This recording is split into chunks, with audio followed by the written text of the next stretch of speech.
he was all muscular and working out. He ripped his shirt off. Yeah. That's AI? Yeah, no, I don't know. I don't know the difference anymore. I'm lost. I'm confused by the internet. I'm lost in the sauce. Me too. I'm assuming he's fine because some of the videos have to be real. They couldn't all be AI. I saw one where he got up off the chair because, we were talking about he's smiling so big. Yeah. I think this one's real. He starts breakdancing. Yeah. Yeah, I mean, and he's really good at it. And this is why I think that one's real because you can see his wife. What's his wife's name again? Elaine. I was going to say Gloria, so I'm glad you jumped in with that. Yeah, Elaine. And her mouth is agape. She's like, oh, whoa. Wow. And I don't think AI could do that with both of them. No. I think AI might be able to, change one of them, but they couldn't do both. Yeah, they keep, and it's the same shirt and pants. I think my favorite part is that he gets up and he does a little strut as he's starting. You know what I mean? Because he can kind of feel the music in his rehabilitation center. Yeah. Was the one AI where his head fell off? Oh, I didn't see the head fall off. I was like, I wonder. Oh, wow, there his head's gone. Yeah, look. Oh, geez, that one. Yeah, his head. Oh, geez. That's AI. That is AI. It is? Yeah. Because I saw, no, that's AI. I don't know, because that is like a head. Although I did see that Andrew Tate video with that headless guy. so that's going around. And what that happens. Hell's going on? That happens, dude. And sometimes when you get old and stuff, you start to rot away. People's heads fall off? Yeah, if you're old enough. I don't know. I think he's like 100. That quickly after doing the dance? Oh, I get what you're saying. Now we got to figure out they couldn't both be true. Right. One of them has to be AI, and for the life of me, I can't figure out which one's real, which one's AI. Maybe the dance took everything out of him. Okay, so this is actually after the dance. Yeah. Because he looks really drained of energy here. And maybe that was he was just really trying to prove what he could do, but he pushed it too far. Yeah. And his head fell off. Yep. See, the problem I have with this is that Elaine really no-sells the head falling off his shoulders, which either she's in on it or it's AI. And I want to know the truth, because if it's not AI, I've got real problems with this. Yeah. For Elaine to be in on something like that is terrifying to me. I thought the physique one was real for sure, because he ripped his red plaid shirt off and he just had pecs and abs and really looking jacked. Yeah, Shaq Diesel, as they say. Yeah. So, and I'm starting to worry. I didn't realize there were so many of these. Now I'm starting to worry some could be AI, which concerns me. This might be AI because this is like a hater one. You know what I mean? Whereas I think the dancing and the muscle ones, those are probably real because he looks awesome in them. And I think AI is mainly used by haters. Yeah. So, although people are having fun with it, I did see him doing the Thriller dance. Oh, that's cool. Yeah, that was cool. Is that real or AI? We don't know. Or real. Okay. I like that. It's not even a we don't know scenario. That one is real. Yeah. Because it's too elaborate of a routine, I think, for AI to really. I mean, that would take. How would you prompt that out? Wait, and it would take so much water. Yeah. To do all that. For AI to do the full, to have Mitch McConnell doing the full Thriller dance, we'd be so thirsty. Yeah. It would take, they'd be just pouring liters of Poland Spring into it, Nationwide drought. Yeah, so I can't imagine. I mean, I don't think they can use the sprinklers in California, but that's been like that for a long time. So I don't think. Oh, no, there's another one. Well, oh, wow. He just does it all the time. Oh, yeah, he's really into the Thriller dance. He loves the Thriller dance. Why has he got that leg brace on, by the way? Is there something wrong? No, they won't tell us what's going on. Oh, that's true. He's just there doing the Thriller dance. I mean, it really is it's at the point where it doesn't feel like it was that long ago where you'd have a realistic looking photo. And you go, wow, how can they fake that? The newspaper's in it. And now they're just 24 hours later, there's a video of him doing everything you could possibly imagine. Yeah. There's endless videos of him doing stuff. And you're like, oh, you really just can't. But you can't buy into anything. Photographic evidence. It used to be they said, eyewitness testimony is not good evidence. Right. They said that eyewitness testimony is wrong all the time. Now, photo evidence is also, you can't use that. Yeah, they would say pictures or it didn't happen. Right, that's what they would say. Yeah. And now I got all this video of Mitch McConnell doing everything you could imagine. Meanwhile, I feel like all the video is just people doing things to prove that this photo proves nothing. Right. I didn't know he was allowed to have guests. Okay, so there. Oh wow, he's actually in the hospital or rehab center, and you can tell it's real because he is holding the newspaper still. You know, so that's the accuracy thing, and he's there. Well, he's with John Wayne, the late great John Wayne. He's with the late great King of Pop, Michael Jackson, and he's with the original King, Elvis Presley, and they're all just kind of hanging out there, being alive, just like and. I have heard Elvis is still alive. I heard a rumor about that. Same. Oh, you heard that too? Yeah. That's probably true then. Probably. So maybe that is a thing. Maybe. I think he's in Brazil. I think Kentucky. Oh. Because I just saw a photo of him with Mitch McConnell. I'm assuming he's in Kentucky because he said yesterday that he's working on his constituents. Okay, so it looks like, oh wow, Jeffrey Epstein and Ghislaine Maxwell are, I guess, in the same rehab facility. Same facility. Yeah, and holding the same newspaper. Huh. Because the chair's the same, the upholstery's the same. And look at that. Mitch McConnell's hanging out with the MyPillow guy. Oh. And he's got all these MyPillows all over his body. That's great. I'm assuming this is real, and if so, I'm glad that the MyPillow guy is just he's back into just selling pillows. I love the internet. Oh, well, okay, so I like when they throw a couple jokes into the AI photos, right? So it's a picture of Tupac in the Mitch McConnell chair, which again, that's the joke enough, right? Because you're going here, okay, this obviously dead man. We hear like, okay, good. You have a photo of Mitch McConnell in a chair with a newspaper. What does that prove? Yeah, because I have the same photo of Tupac in the same chair with the same newspaper. And you're like, well, yeah, but in the Mitch McConnell photo, he's there with his wife. And then they're like, well, good. I have a picture here of Tupac, and he's with modern Jada Pinkett Smith. Which is just like, it's literally the last thing in the world that Will Smith wants to see right now. Wow. Okay, and now we're actually combining internet stories. Because now I'm looking at a video of Mitch McConnell getting attacked by a bison in Yellowstone. And he's getting flung up in the air and everything. And there's Elaine or Gloria? Elaine. Yeah. Gloria was the name I made up? Gloria is from Astoria. Queen's Astoria. What is she? What does she do for a living? I don't want to say. Some kind of warrior, I think. Yeah. Yeah, and it looks like Elaine is there in an Eagles jersey trying to avoid the bison that's attacking Mitch McConnell. I mean, assuming this guy is still cognizant in any way, shape, or form. The bison guy? Yeah, he's fine. I know the bison guy's fine. I meant the guy with the newspaper from yesterday. Oh. Assuming Mitch McConnell is having any kind of conversation in the hospital right now. Yeah. Can you imagine if he's like, oh, so what are they saying? Like, what are the, I released that statement. Imagine he's just being honest. He's like, no, it was 100% accurate. It's like, so what are they saying? You don't want to know, Mitch. What? No, they all think you're dead, and they're just AIing all kinds of stuff around you. Why are they doing that? I don't know. They don't believe you at all. People can be cruel, Mitch. Mitch, you don't want to. They think I'm lying even just about being alive? Yeah, they think you're lying. Yeah. Yeah, they do. They think this is a cover-up for an election thing. They're like, isn't that a little... Yeah, that's what they think. And what can you do? It's the internet. Oh. Yeah, I just... Like, there's not one... And this is one where there's not one person that's going like, hey, this is a human being here. That's Mitch McConnell, okay? Don't be cruel. The only person who's saying don't be cruel is Elvis, who's sitting next to him. Nobody's sitting there going like, this is a little too far. Everybody's like, yeah, that's fine. Even like his own like right-wingers are like, no, he's not with it. This isn't real.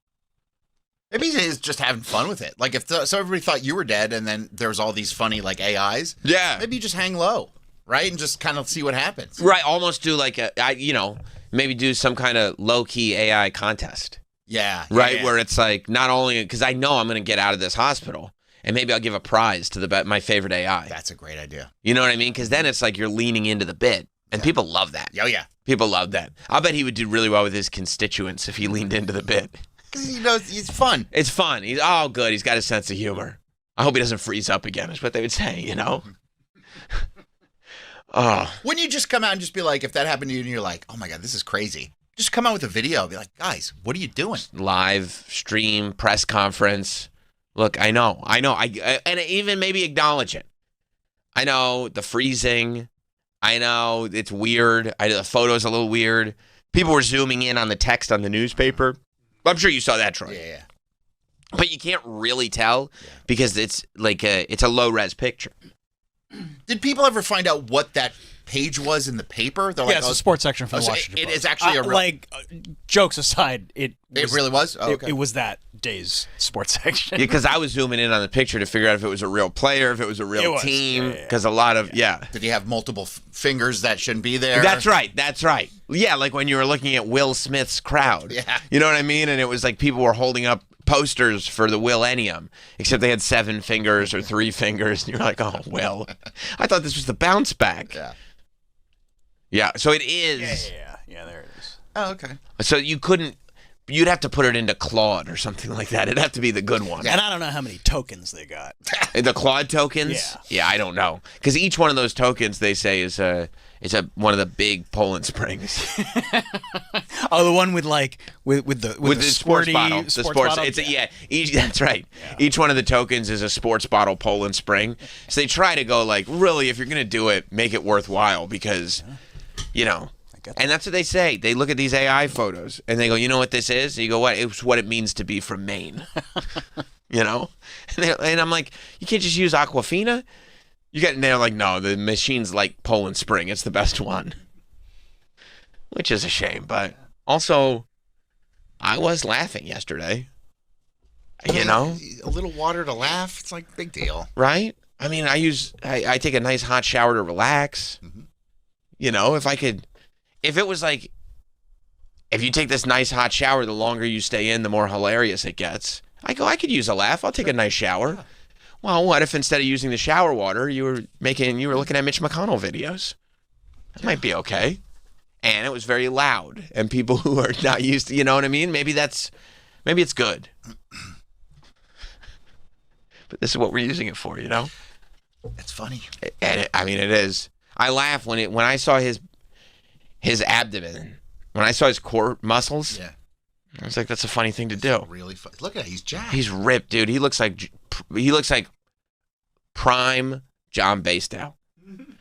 He looks like prime, like I'm talking 05, 06, probably 06 fitness made simple John Bastow is what he looks like there. Or and look current at RFK. He looks like current RFK. He is like, bless you. He is pull-ups in the airport RFK right now. And look how happy Elaine is. Look at Elaine's like, hers. Yeah. She's like, yeah. She loves that. Look, she's so happy. She loves to see the show. There he is doing push-ups. I mean, Mike, you gotta admire when an elected official can do something like this. No, certainly, yeah. Especially given RFK's revelation that testosterone and sperm count is way down. Not in Kentucky. No, certainly not. Not with the elderly community in Kentucky. RFK really does concentrate on the sperm count, doesn't he? He loves researching sperms. I feel like every time RFK says something, it's something about sperms. Well, if we want to create more patriotic Americans, we need more semen. Yeah, I mean, it seems like there's a bunch of babies. Every time I get on a plane, there's a baby crying. It doesn't seem... It seems like it's endless. Yeah, it seems like there's plenty of little Well, it probably just people. Seems that way because you're trapped inside that tiny cylinder with them. Oh, I see. So it's like it's misleading. Their cries echo. Oh, I got it. So I'm like, there's got to be 7 babies on this plane. It's just one. It's just one. It's just echoing. I never even considered that. That's probably right. Or it might just be a grown person complaining that someone in front of them reclined. That's true. That's true. As if that's a thing, people do that now. They go like, this is an interesting thing to do. Complain about people reclining on the airplane. Upset. Yeah, they get very upset. I go, you could just recline too. And they go, no, I can't. And I said, well, you saved money with the limited recline seat. That's not everybody else's issue, is it? Enjoy the back row. Right. They've always been able to recline. No, you're right. He is. I guess he's very concerned about there aren't going to be enough people left. That's why RFK is like, yeah, making sure everybody's got enough jizz. That he's like, that we're running out of jizz and there's not going to be enough people. Yeah, I don't know why there's this fear of running out of people. I mean, I feel like all signs point to that's the least of our concerns right now. You know what I mean? Like, I want to make sure that there's enough Earth left for the people we got. Yeah. I mean, I'm not having any trouble making people. No. I got a million of them at home. Yeah, you're just We're splitting them up. One of them's over here, a couple of them over there. You know what I'm saying? Like, we got an army. popping out left and right. All the time. Maybe my testosterone's through the roof. I don't even know it. Probably is. But I'm eating tons of processed food. And it's not affecting me. Yeah, I mean. Clearly. My semen is fine. Is it? Well, yeah, clearly. Clearly. And obviously you can maintain an erection. Oh, yeah, I can. Yeah, I can. And those things, I mean, not only can, they'll pop up on me. Really? Yeah, I don't know what to do with them. Oh, what am I going to do with this now? I got to go to work. Honey, let's make another kid. Yeah, and all right. I'm tired. Yeah, well, I got to do something with this, Yeah, you know? I don't want to waste it. She's like, can't it go away? I go, it maintains. It just sits there maintaining. Is this RFK talking about teenagers? Oh, nice. Hell yeah. Nice, dude. Crank That's that what you up. need to do. If anybody's listening right now worried about their low sperm count, put on a little Eye of the Tiger, Mitch McConnell style. Start, doing some dumbbell curls or breakdancing, and you'd be all right. I felt a little boost in my testosterone. That's all it took, that one note. I was like, oh, let's go. Let's go. Felt it move a little? Oh, yes, I did. Yes, I did. That's the testosterone moving it. Yeah, that's how it works. What did RFK say? Today, the average teenager in this country has 50% of the sperm count, Oh, no. 50% of the testosterone as a Talk about 65-year-old man. Our girls are hitting puberty 6 years earlier. And that's bad, but also our parents aren't having children. Parents who want to have children. Wait. Hip-hops. Wait, what are we I'm trying to follow this all. Me too. Wait. Our parents aren't having children? I think he started to correct himself. I think he said parents who want to have children are. It feels like he was stumbling over He said parents aren't having children. That's what he said. people struggling to conceive. Oh. If I may extrapolate. Okay, I'm glad you're here. You're the RFK whisperer, Mike.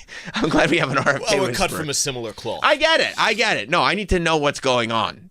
Okay, I have to find out what's happening in these scenarios. So he's saying the girls go through puberty earlier. Which, that's been kind of happening for a while, right? I heard that's the chicken. Yeah. That's what I heard. Did you hear the same thing? Yes. Okay. All right. So we got to the bottom of that. But does that mean it wraps up quicker too? Is that the issue? Like you hit menopause at like 18? Right. Is that the problem? Is it the same window? Have they expanded that's the thing. Have they expanded the window? I don't know. Mike, what do you know? Yeah, did they expand the window or does it end earlier? I don't know. I haven't spent this much time thinking about pubescent teenage girls. So Well, I don't know why he brought that up is the thing. Like they're not Mike supposed just to focuses on the boy. he's a public health official. And semen. Oh. Mike's very semen focused. So we should just be focused. So that's I don't know about the girl. right. So that's an aside. Yeah. Okay. All right. Okay, that's good. So I'll save that information for later when we need it. Yeah. I'm not trying to show up somewhere with, candy and Snapple. That's the same thing I thought. I said, why are we bringing that up anyway? What difference does that make?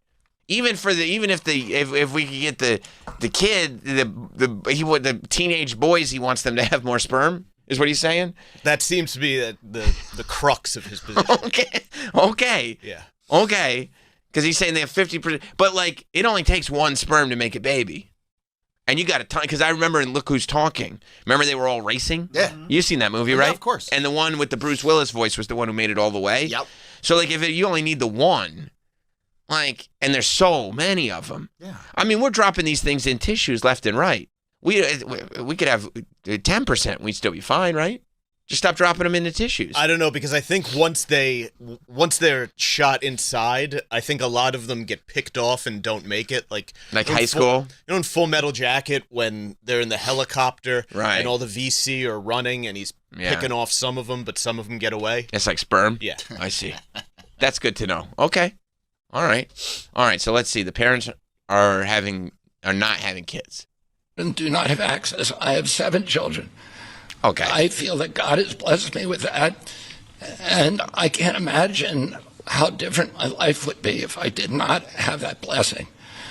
Is there any possibility that this whole position is all just a humble brag? Is it at all possible? Is there a greater than zero chance that his whole position is just a humble brag to be like, I got 7 kids, and you know what that means. I mean, I have yet to meet a parent who would shut the fuck up about their kids, so it's entirely possible. Okay.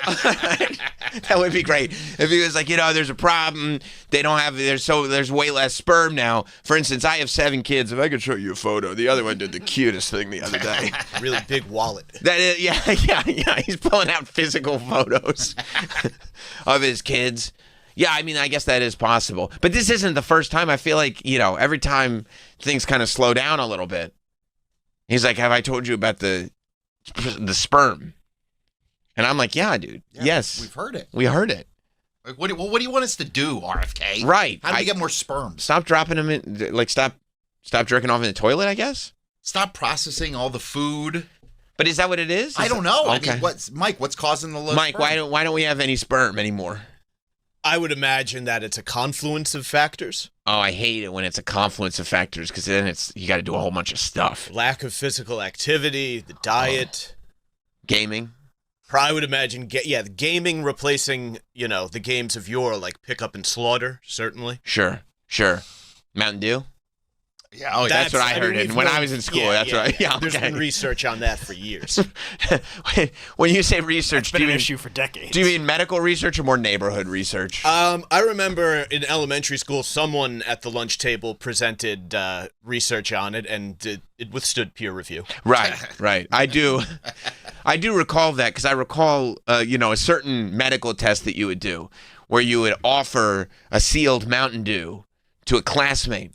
And then if he drank it, you would mock him for not being as virile as his classmates are. Well, yeah, because his blood was rotten with yellow 5. Now he's got no sperm because he accepted your gift of a Mountain Dew. Yeah. You really got him. What an idiot. Right, exactly. He'd take 1 sip out of a 20-ounce, and you'd go, hey, idiot, don't you know that means you don't have any sperm anymore? He's going to be evolutionarily eliminated. That's right. And he was. So I wish that, RFK would address that part of it, too.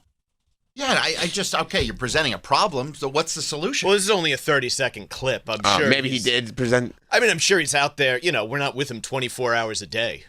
I mean, I guess, but Vanilla Ice, when he said that if there was a problem that he would solve it, that was immediate.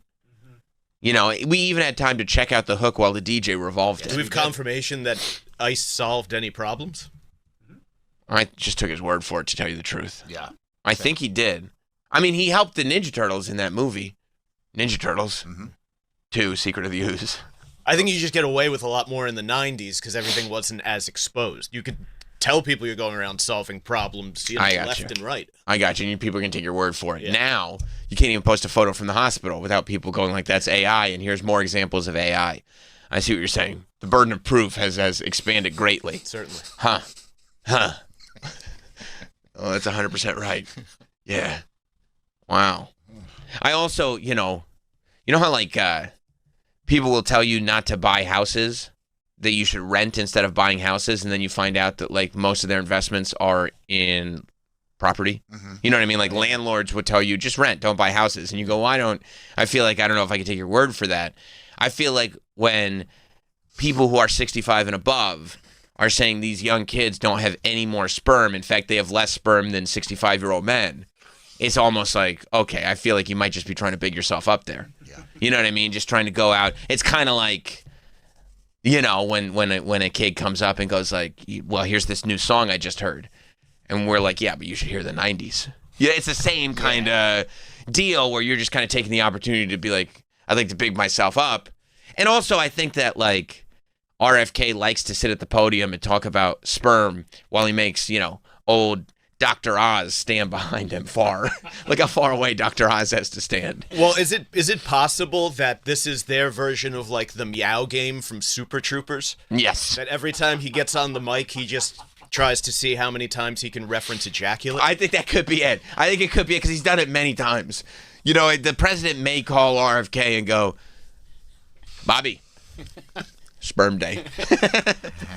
Bet you can't say ejaculate 7 times. I bet you can't do it. You did 6 last time, but you can't do 7. He walks back to the mic. Is that a challenge? Ejaculate.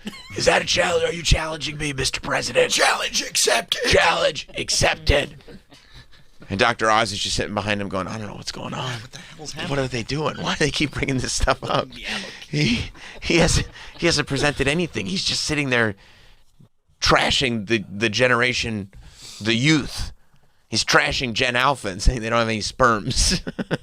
Now, he is a Kennedy. Being a Kennedy makes him a member of the nation's elite.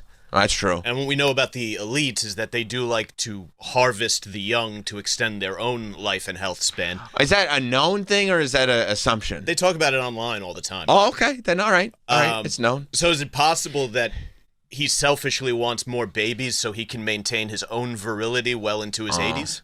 Yeah. Are you asking if it's possible? Yeah. Yes. Non-zero chance. It's a non-zero chance. Yeah. To harvest the adrenochrome? Adrenochrome, that's the thing. Yeah. I forgot about the adrenochrome. Yeah. I guess they love that, don't they? I don't know. I read it. I think they do. I read that they do. It could. Young. That's what I read. It could be AI, but I don't know. I don't know either. I'm assuming it's all one thing now. Look, true, false, whatever. What are we doing? Yeah. You know what I mean? You just kind of go and you say things, and then when somebody goes, that's incorrect, you go, oh, okay. All right. Next topic. Yeah, exactly. Like, you just state things as a fact, and then you wait for someone to go, that's not true. And you go, good to know. Okay, here's another thing. Moving on. Right. Well, then let's talk about something else. Now I know. Yeah, okay. I like that. You know what I watched yesterday? What's that? I was watching some of the home run derby. That's simple. I loved it. Was this your first home run derby? In a long time. As a fan. Yeah. As the fan that you are now. I was excited for it. Just ball players hitting dingers. Love it. You know what I mean? Love it. Just turn on Netflix. That's where it was on, right? Netflix? Yep. They're running 2 live events at the same time, huh? Because they were running Raw. That's pretty cool. That's pretty nuts. Wow. That Netflix, it wasn't that long ago that it's like, can we really handle... Yeah, the bandwidth of running a live event. And now they're really they really are. They're running 2 live events at the same time. They really are just trying to turn this into TV again. What channel is the home run derby on? Netflix 2. What channel is Raw on? Netflix 3. That's crazy. Yeah, it's great. We're in the future. And it's back to the past. Yeah. Yeah. Time is flat, I guess. It's just a circle. Yeah, so I guess Jordan Walker won the home run derby in a very dramatic fashion. You know what I mean? Because I guess the rule is, what do they get, 15 swings? They change it every year. That's good. This was another year where... I like that, dude. I like that it's not a real thing. You know what I mean? That it's just it's for playtime. It's for dingers and playtime. What would make it more exciting? For a certain amount of time, it was you get X amount of minutes per round, and you hit as many dingers as you can. Which is super fun, because then they're just swinging like crazy. Yeah, but then they also get very fatigued. Right. And then the later rounds end up being kind of shitty because they're so tired from hitting all those earlier dingers. Right, and then they go luckily we're doing this smack dab in the middle of the season. Okay, good, you completely blew your shoulder out. How'd you do that? Well, I was just trying to hit dingers nonstop. Oh, there's plenty of players who refuse to participate because it will affect your swing. Well, of course, yeah. No, it makes perfect sense. Remember I told... And then there's other guys like Pete Alonso who just live to win the home run derby. Well, that's the thing. It's listen, does it make sense? No, it makes no sense whatsoever. If your job is to play baseball and you have, only a section of the year to play, you don't have to play the whole year, just a section of the year. But for that section of the year, you're supposed to be playing at your highest possible level because you're a professional baseball player. Then no, this makes no sense whatsoever. It's fun to do something different. But if you like to have fun, if you like to hit dingers and be like, look how far I can hit the ball. Hey, take 50 aggressive swings in one night. Right. See what happens. It's remember I was telling Justin Stengel about doing my flip a quarter off the ankle trick for the Letterman people. And they made me do it so many times my ankle was never the same. Yeah. That was the home run derby for flipping quarters off your ankle. Okay? And it was fun while it was happening. It just, boom, flip another one, flip another one, flip another one. Guess what? I'm going home with sore ankles. Okay. But it was fun. Yeah, as long as you had fun. And that's the thing. In baseball, those guys could hit the ball so far. It's crazy. That's why they get to be pros. Yeah. But unfortunately, all the other players are good too. So the pitchers are super good. So they don't throw the ones that you can hit real hard, right? And that's so fucking annoying. It's counterintuitive. Right, because you're like, I want to hit the ball far. And the pitcher's like, I'm going to make it as hard as possible. And it's like, oh my God. And then also, the guys in the field, they're super good at catching those things. Yeah, they are. You know what I'm saying? So it's like, oh, like that I hit that ball so far. I got to one base. One. That's a single? I hit it so hard. So finally you get one night a year where you could just go. You guys want to see how far I could hit it? Yeah. Of course everybody's like, yeah, I want to see it. I want to see this more than like a game. People want to see this more than the All-Star game. The tickets for this are crazy, right? Incredibly expensive. They are? Yeah. They fill up the stadium. Oh my God, yeah. It's sold. I think on StubHub yesterday, like the get-in price was like over $1,000. That's amazing. Yeah. Because they just want to see something spectacular. It's spectacular. They want to see a spectacle. Like 20 years ago or whenever like the All-Star game was at Veterans Stadium, the old Phillies stadium. Oh, yeah. You know, you're doing the home run derby to like a half-empty stadium. Right. It was just kind of something. It was during the day. It wasn't a spectacle. But now they've turned it into a spectacle. They get Will Ferrell in character out there. Oh, God. That's what I heard. Yeah. They're like doing entrances into a wrestling ring. Yeah. Wasn't that great? Just start it. You didn't like that? No. No. Do you like that, Troy? Oh, Bryce Harper got up on the... Like Stone Cold. And he got knocked out in the first round. How'd that go for him? Unfortunately, he did. Wow. He was nervous. He still got. Was he nervous? Well, it's just the nerves. You know, they're Yeah, buzzing. you're playing in Philly. You're a Philly guy. Yeah. It's just there's a lot of pressure. Sure. You only get so many, chances to hit those dingers. They're misusing his cameos left and right. I don't know about that, but well, that's what he said. I don't believe think him. he's telling the full truth. Well, we'll talk about that in a moment. Okay, you'll bring me up to speed on that, like Mike brought me up to speed on the sperm. Yeah, look, okay, Will Ferrell's home run derby commentary leads angry fans' gripes with Netflix broadcast putrid stuff. Now, this is coming from the New York Post, which is a notorious hater publication. Like, they love, if there's a section of the fans that are like, I don't like that, they're like, we're going to write a whole article about how this was the wrong move. Oh, I'm sure that's directly lifted from a tweet. One tweet. Probably your account, Travis. Putrid sounds like a word that you would use. This is the second time Netflix has done like a baseball thing. Like they had opening night with the Yankees and the Giants. Right. And like both times it opens with just Netflix stars from Netflix shows. They love synergy. But, yeah, I know, but synergy. I just get on with it.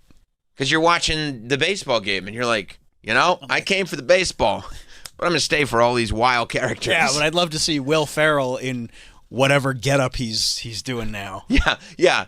I like Will Ferrell, but I'm not sure. I'm not sure about this character that he's playing. No, that's the thing. You better show me more about this character. But that's also Will Ferrell, right? Like he commits 100%. Yeah, all the way only. Wish it was Ali G. Yeah, he's not on Netflix though. If Ali G was like, he's getting busted at Wimbledon. That's right. You see that other video? I did. But yes, I did see that people found it to be a little bit obnoxious. Yeah. And I think that baseball fans are football fans are particular, but they've also just kind of succumbed to the fact that like the mainstream has stolen their sport. Mm-hmm. I think baseball fans are still the ones that like are the most, this is a tradition, don't mess with our tradition. Mm-hmm. Because it's such a boring game that it doesn't appeal to the mainstream at all. I don't know if that's so they're like, so defensive about it because it's so arduous to watch these things. Skewed. That it's so, they're so. I don't know if I agree with that. Yeah. Okay. Oh. They're so defensive about it. Well, just like things a certain way. And I go like this. First I go, why is everybody so mad that Will Ferrell's doing this? And then I remember Jelly Roll at WrestleMania, and I go, I understand. Oh, I get it. And it's also annoying because like the pre-show was like an hour and a half or whatever. So like just put it on there. Like 8 o'clock, start the fucking thing. What's on the pre-show? They're just talking about dingers. Yeah, that's awesome. I love that. The home run derby pre-show. It's like who can hit the ball far? These are the people, the ones participating. I mean, when you're Netflix and it's not like you've got counter programming or whatever. Like you do, but it's like for everybody. Like you got the hours. You might as well you might as well just put it on. It's no 10-hour pre-show. No, that's what they say. Ted Serenos always goes, well, it's no sweat off our sack. is what he'll say that in the investors call. They go, what's with the pre-show? He'll go, well, it's no sweat off our sack. And the investors will go, that's actually a great point. That's great. That's a great attitude to have. Yeah. So I guess Will Ferrell was joined by Luke Wilson. Mm-hmm. He was there too. Because I guess he's in the show. Was he going like this? Wow. They're hitting them far. Wow. Or as your people call it, a dinger. How's your portfolio, Greg? I guess they're in the same golf show. It's not a golf, baseball or is it show? Pickleball or... Oh. No, I think this is a golf show. Oh, pickleball's Apple. Apple's doing a pickleball show. Yeah. How come they... Oh, and they got... Okay. And I'll bet... It's funny because Will Ferrell was calling them different names. Who was calling who different names? Luke and the other guy. Oh, he wasn't calling... Who's that? Jimmy... Trado. I think they said. But those two weren't in character? I don't know, dude. Oh. Watch the clip. Did baseball fans like that they had the baseball paint on their face? Yeah, get it? Because it's baseball? Yeah. Mm. No, but it's just unnecessary. But it's not a baseball show? It's a golf show? It's definitely not a baseball show. Oh. Well, that makes a little less sense. Let's see. I'll bet it's great. Let's see. Hello, Philadelphia. Here we are. It's also Philly. For the home run. I like they're playing the Roots. Yeah. Philly. Oh, my goodness. Roger, Gus, good to be with you tonight. No, I'm Will, and this is Jimmy. Anyway, we went over this. We're very excited to be here. We're very excited to be a part of this. It's not even their character. We hope you are, too. Are you guys ready to watch some balls go very far into the air? I get it. No, I'd be annoyed because it's like, it is true. It's like a funny, silly concept, but you're like, I tuned into this show because I like it. Why are you making fun of it? Yeah. Right? I'm ready to watch. I want to watch them do this. I don't want you to mock. And then it was 30 minutes of introductions after that. It's not just like they were like, hey, coming up in a minute. Right. We're going to watch some balls go far. And you're like, I want to see these dingers. Oh, they got Michael Buffer to do the in-ring. Oh, yeah. Oh, that's great. They got Michael Buffer to do the intros. That's cool. Took a long time. He's very verbose, but they also got to pay a pretty penny, so you might as well get your dollar's worth. I get it. I'm not confused. You know? You got to pay a lot of money for Michael Buffer to show up. Plus, when the caller ID says Netflix on it, Michael Buffer's no fool. Oh, you answer that. Yeah, he knows what you're working with. He's not going to give you the brother rate. Oh, you know what I don't blame him. He knows what they're working with. He knows what kind of pockets the Netflix Johnny Netflix has. They got plenty of money. Let's hear Michael Buffer's in-ring intro. He used to do this at Clash of the Champions. Okay. Other places as well. Oh, he did? Ladies and gentlemen, good evening and welcome to Citizens Bank Park here in Philadelphia, Pennsylvania, USA. It is time to meet the participants in this 2026 T-Mobile Home Run Derby. I got to tell you, I've been watching Michael Buffer do ring intros since like the early 90s, and that's just when I started. He's holding up very well. He is. Like I was looking at him to see if like you could see that he's falling apart. He doesn't look like he's falling apart. Nope. I mean, voice is a little thinner. A little bit, but not to the point where you'd go, he's got to stop. But I mean, how old is he? Like, well, I mean, he was great. He's got to be deep. 81. 81. He sounds great. I was gonna say late 60s, maybe to the early 70s, or 81. Probably produces tons of sperm. Oh. I'll bet RFK's like, that's what I'm talking about. That's my guy. That's my guy. He's got so much sperm. A lot of sperm. I want some. No, yeah. RFK's collecting it for himself? I think so. Oh. He didn't say what he wants to do with it. That's true. He's really got to make things a little bit more clear in these 30-second clips. That's great. So Michael Buffer does the intros. Yeah. I'll bet the baseball players like to get into a ring. That's a fun thing to do. I don't think that ever gets not cool. It's fun. You know? Get up on the ring, do the Stone Cold thing. Yeah, that's cool. Yeah. Something different. And then they said that, so the rules of this one were that you get 15 swings. Well, that was in the final. In the final. First round was 20. Nice. So you're up to 35 by the time you get to the final. I mean, then there's the next round and the round after that. But if you get to, that's great. But if you get on your last swing in the final, if you hit a home run, you just get to keep going until you stop hitting dingers. As long as you keep hitting home runs, you get to play to your heart's content. And so I guess the way I heard it was that this Jordan Walker, who was getting booed by Philadelphia. Sure. Which I guess, in hindsight, doing all the hijinks in a Philadelphia ballpark was probably the worst. Why? Philadelphia doesn't like hijinks unless they're, like, gritty related. You know what I mean? Gritty. They love gritty, which I did not see coming at all. I would have thought that orange mutt would get thrown down the stairs. I think it's unbelievable that any city can create two iconic mascots. It's pretty. Philly's pretty great. The fact that they got Gritty and the Fanatic and they love them. They're like, those are our guys. Don't fuck with them. And they've got personality. Like it's perfect mascots. Philly, for a town that you wouldn't think would like mascots at all. Yes, they're awesome at mascots. Yes. Like, you would think that they'd be like, the last thing we want to do is have a mascot, but they are awesome at mascots. People may not know this about Philly, but they have an entire parade where they all dress. They do a mummers parade every year in Philadelphia where people dress like complete jackasses. Wow. And parade around town. So there's a grand tradition of this. Yeah, so okay. if any city has been primed for a mascot. It's Philly, you think? Yeah. So Jordan Walker's up there. He's getting booed out of the place, And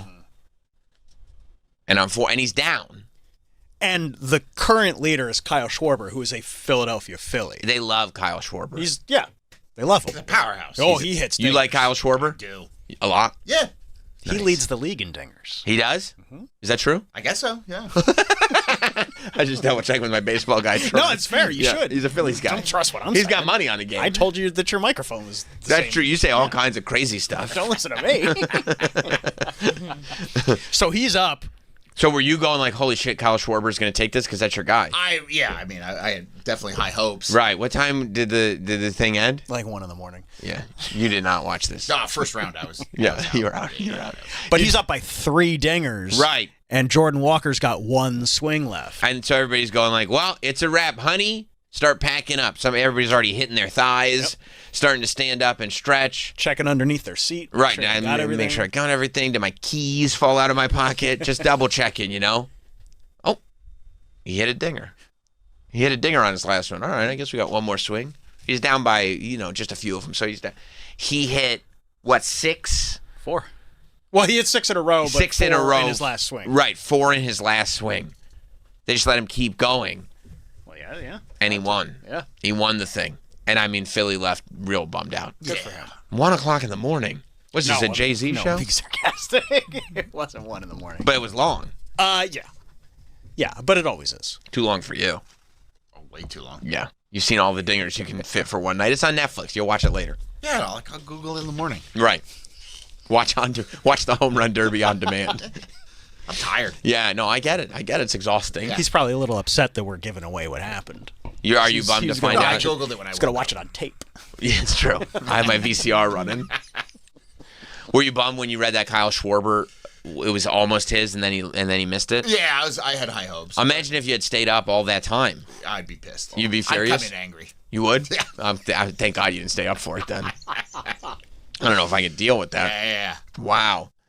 But I guess there was a moment in the broadcast where Netflix accidentally chyron Jordan Walker as the home run champion before this happened. I saw that. So, of course, everybody turns around and goes, the home run derby is fixed. Mm-hmm. No, it couldn't possibly be because they have that chyron ready for every player. Right. And they just accidentally put it up at some point. No, couldn't be, Couldn't be that it's just sitting there in a bank, ready to go, and somebody hit the elbowed it at the wrong time. I understand conspiracy theories, but it would be incredibly hard for this one to pan out the way that it did. Well, yeah, because you have to hit the home runs. Yes. And I don't care how good those pitches are, you have to hit all those home runs. No. So, they spoiled it. Oh, see, I told you it was fixed. Right. I think, they probably had that graphic ready for literally every single player. Yeah. And somebody hit a button by mistake. Right. This happens all the time. And constantly. In every sport. In every live... just live anything. Any live product. Those chyrons come up incorrectly. Yeah. Stuff is misspelled. Yes. All the time. All the time. It's a guy on a computer. Yeah. Troy. Yeah. Imagine putting me in charge of it. Honestly, in another life... Troy is absolutely working in a control room. I could see that you ended up there. Like if you hadn't, like you started at Sirius, but I could see, you have an audio background. I used to work at a Channel 69 in Allentown. Channel what? Channel 69. Nice. Yes. Was that a porno channel? No, it was news channel. Oh wow! Yeah. Did they know? They know that it was 69. Did they know that? I'm sure. Did you ever go like, something like that? When you work at a place like that, it's just kind of the joke's not funny. Oh, I was going to say the joke's nonstop. Like you just keep making party all day. Right, that's what I would say. Just every day. Yeah, I don't think I could stop myself.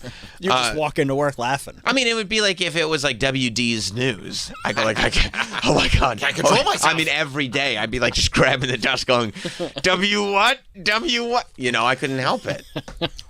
But did you work in the control room? Well, I was cameraman for the morning news show. Yes. When they launched their morning news show back in, I think it was like 94, 95, I was the morning camera guy. Right. And that's awesome. 94, 95. You were probably like one of the camera guys in Wayne's World. That's how I remember. Like it was those guys with the stoner camera guys on Wayne's World. That's how I'm picturing giant camera. Yeah. Oh, huge camera. Right. I had 3 of them. Nice. You had to man all of them? Yeah, I had to man the teleprompter, which actually was paper. Oh, that's great. Because you have to like scotch tape paper together, so then they would like turn the teleprompter and it would like reflect the paper. Yeah. Oh wow. Yeah, inside they had like a lens up in front of the camera, so that when they were looking at the camera, they could read it. Well, luckily, as I've heard, local news broadcasters take themselves extremely seriously. Oh, they did. So I'm sure if you ever screwed anything up, even if it was understandable, they probably wouldn't say a word. Yeah, well, there was 2 of them. There was a male and a female. The male, he was the best. He was. Oh, it was like we were just goof around the whole time. Shout out Al Ganoza. Shout out to Al Ganoza, by the way. He's the man. Yeah. He's still in Harrisburg, I believe. Is he still doing the news? He's still doing it. Oh, He's the man. Letting Harrisburg know what's going on. Oh, yeah. You ever drive through, turn on the local news in Harrisburg, and good to see Al Ganoza's still at it. I'm never out there, but okay. If you were, I'm friends with him on Facebook. Oh, that's cool. He's still doing his thing. That's cool. Yeah. Yeah. But yeah, it was fun. But I could have easily there's Al Ganoza. Look at Al. I love Al. Al Ganoza he looks like a good dude. Oh, we would we would have like little footballs. Yeah. And like it would cut to the little girl, foam and footballs? he'd like throw the football to me like nice. Like we would do shit like that. Like literally when it's like the 2 shot is off him and it's a single on her. Yeah. Now you guys are just messing around. Yeah, that really is like, and they always get in trouble for it. But news broadcasters love the second that they're not on TV. They love doing something weird, and they get busted so much.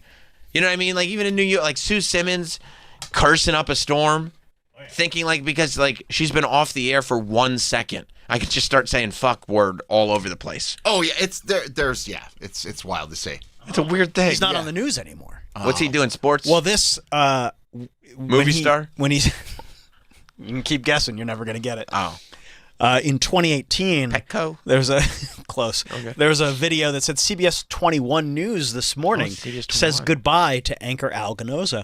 Al will be taking a job with the Pennsylvania Catholic Conference. Oh, good for him. Yeah.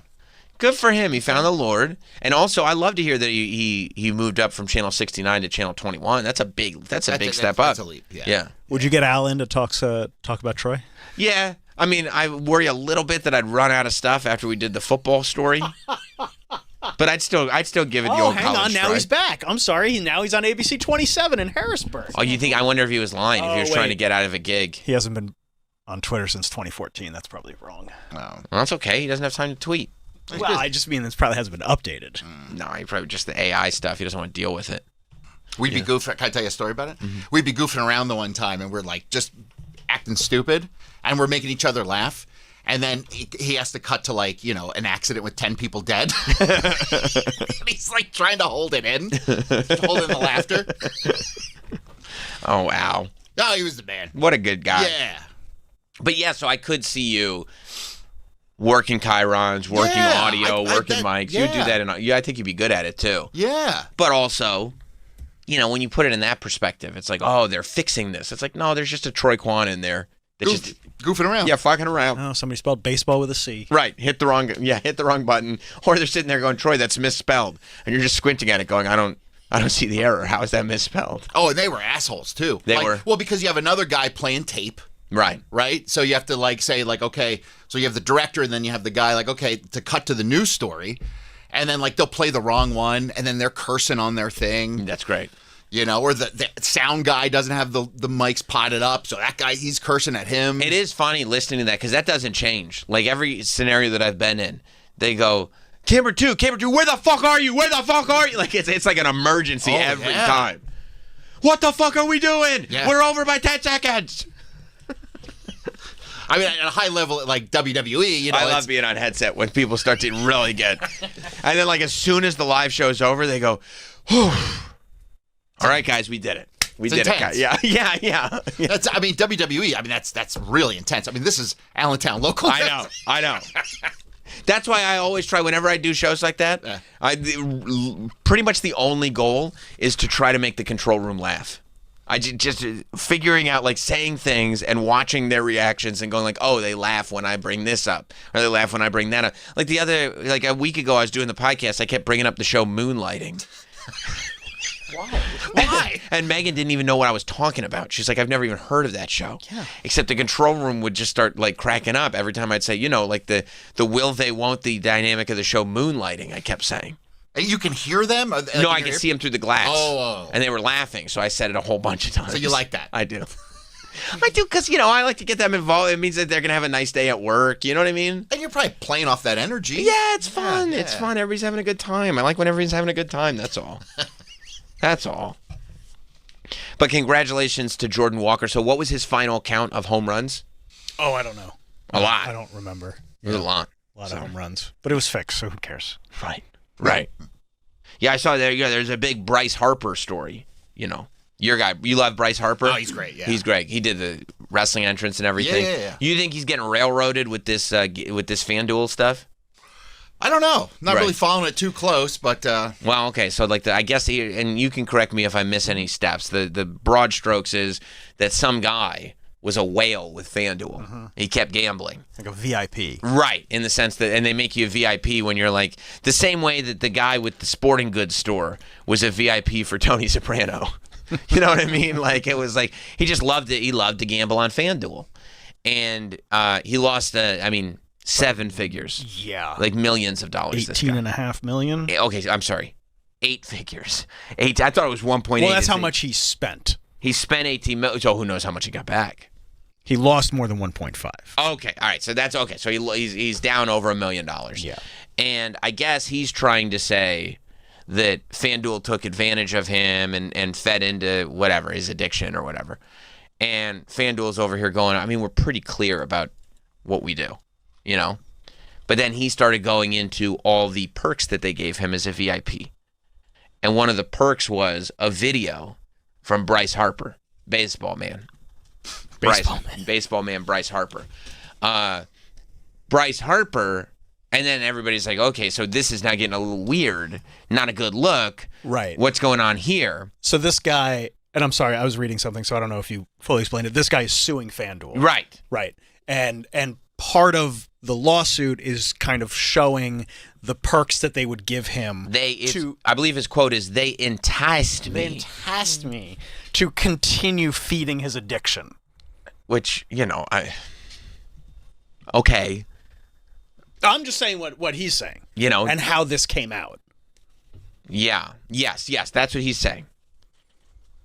And Bryce Harper, but when he said that, people are like, yo, Bryce Harper, are you making videos for FanDuel to try to get gamblers to gamble? Right, because this video really does look like FanDuel. Yeah, it's like a cell phone video of Bryce Harper, and he's talking, saying what's up to the guy, mentioning like his kid or whatever in the video, which obviously they bleeped out because his kid is a kid. And there's like a FanDuel logo under it and everything. Mm-hmm. Yes. And so Bryce Harper put out a statement going like, I don't know anything. I'm Paul, and that's between y'all. I don't know anything about what any of you guys are talking about. I do cameos. It's one of the things I like to do. I do cameos. I think his cameos cost like $900. And this is a cameo. The last time I saw him doing a cameo was like 5 years ago or something when he pronounced Mimi. That's him. Or Mame. Yeah. Yes, he pronounced me Mame.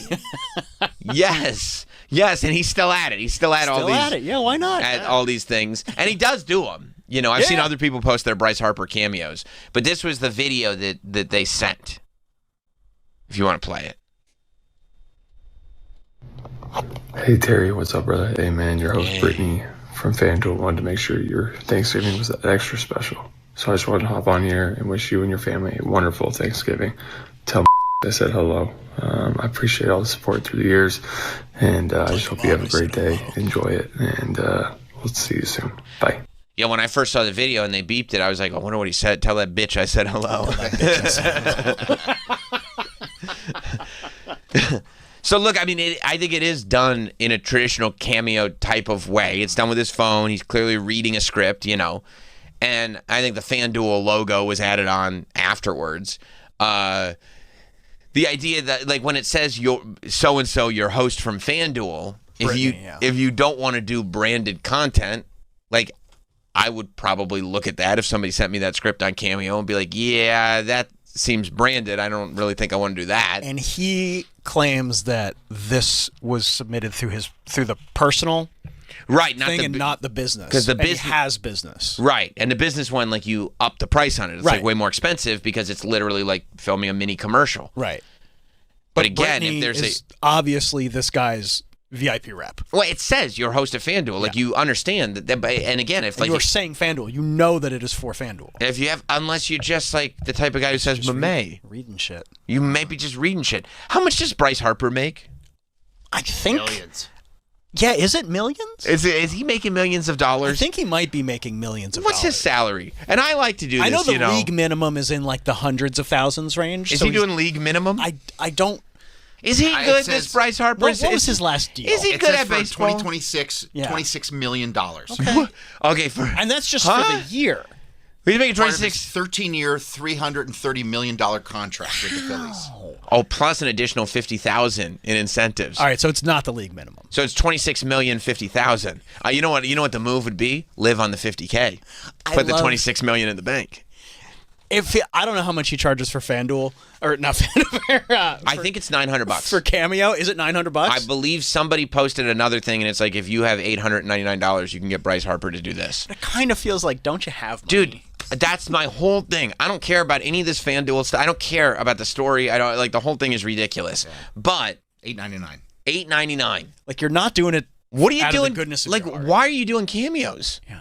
That's some extra scratch. For what? What? What do you need extra for? Thanksgiving. It's in the off season. Why not? You got $26 million for the year, dog. If somebody was like, "We want to give you a contract for like $26 million a year for 10 years," I go, "Great." I'd quit after 1 year. Once the first $26 million cash, I'd be done. I'd be like, "Sucker, I'm out. Bye." No, you'd want more. What do I need? I don't need more. $26 million. I go, okay. Taxes, cut that in half. Okay, fine. $13 million. You know, I'll make another $13 million next year. I put 10% to Tony. Yeah. Oh, that son of a fucking bitch. He got you again. Is he really doing 1.3 million? I mean, I know he's doing a lot of the AIs, but like 1.3? Fuck. He's your guy. He's my guy. He can have 1.3. So, I mean, when you start we got to look shaving at it what, honestly, like now that you say it like that, now that I know what Bryce Harper's making, Sirius better come to the table with something.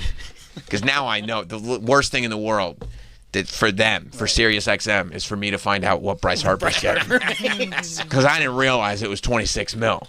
Because I'm going to let you guys in on something.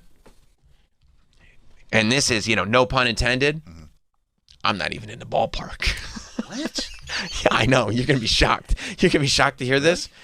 Nowhere near that. And you fancy yourself the Bryce Harper of SiriusXM. I do. But I'm more in the incentives range here. See the $50,000 he makes in incentives? Yeah. That's more my ballpark. They're like, what if we just give you Bryce Harper's incentives? I go, well, it's better than nothing. It'll keep me in Duncan. So, yeah, I guess we'll do that. Wow. No, I mean, yeah. Look, okay, fine. Fine. I won't quit after 1 year. I'm probably not playing for more than 5. 5's a nice solid number. 5's a nice solid number.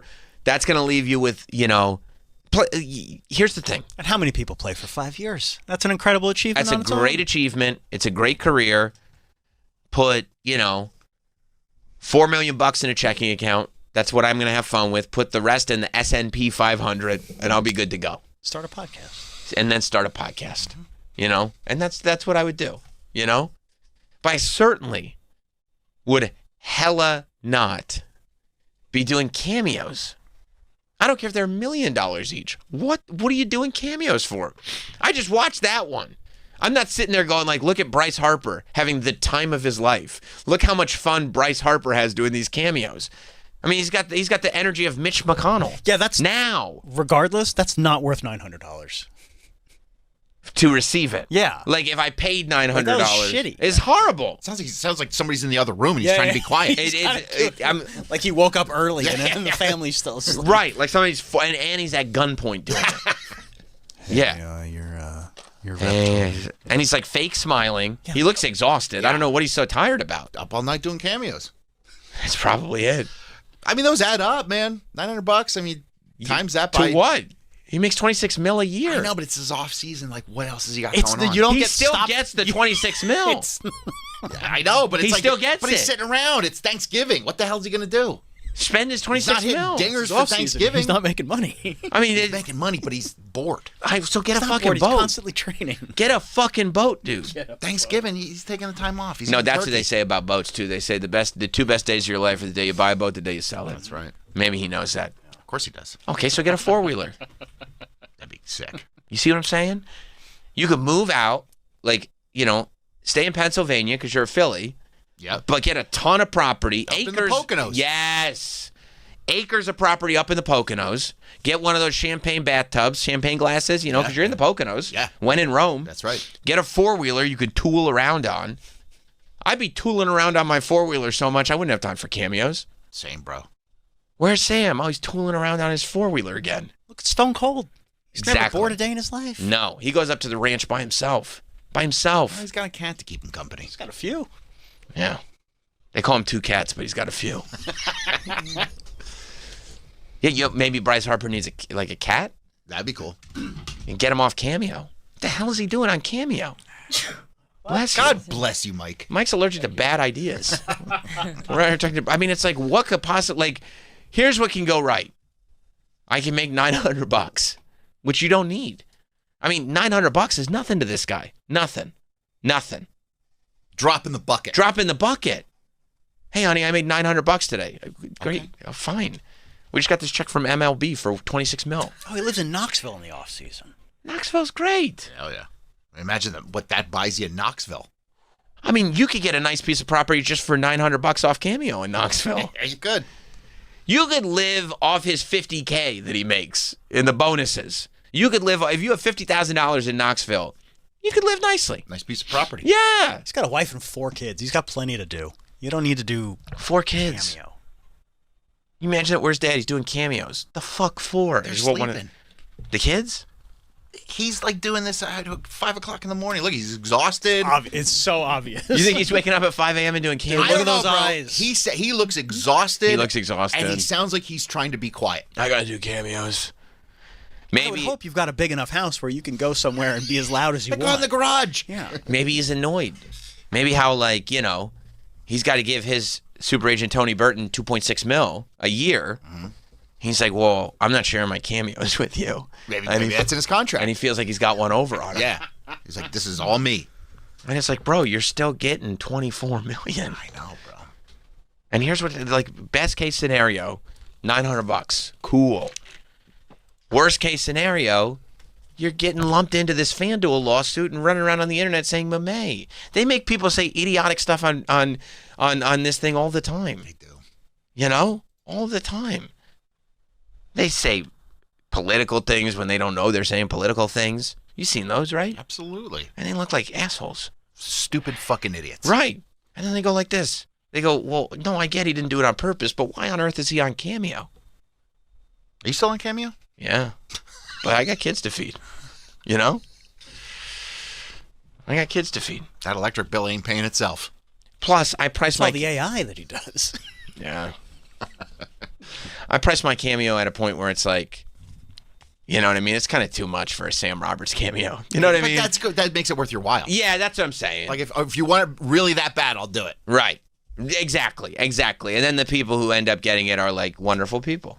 I'm like, okay, I'm happy to do that. And that's some nice extra scratch, right? Yeah, but not if I was making $26 million, you would not catch me on Cameo. I mean, I'm sure you could always use more. For what? Who makes enough money where they're like, I am good. Bryce Harper is one of them.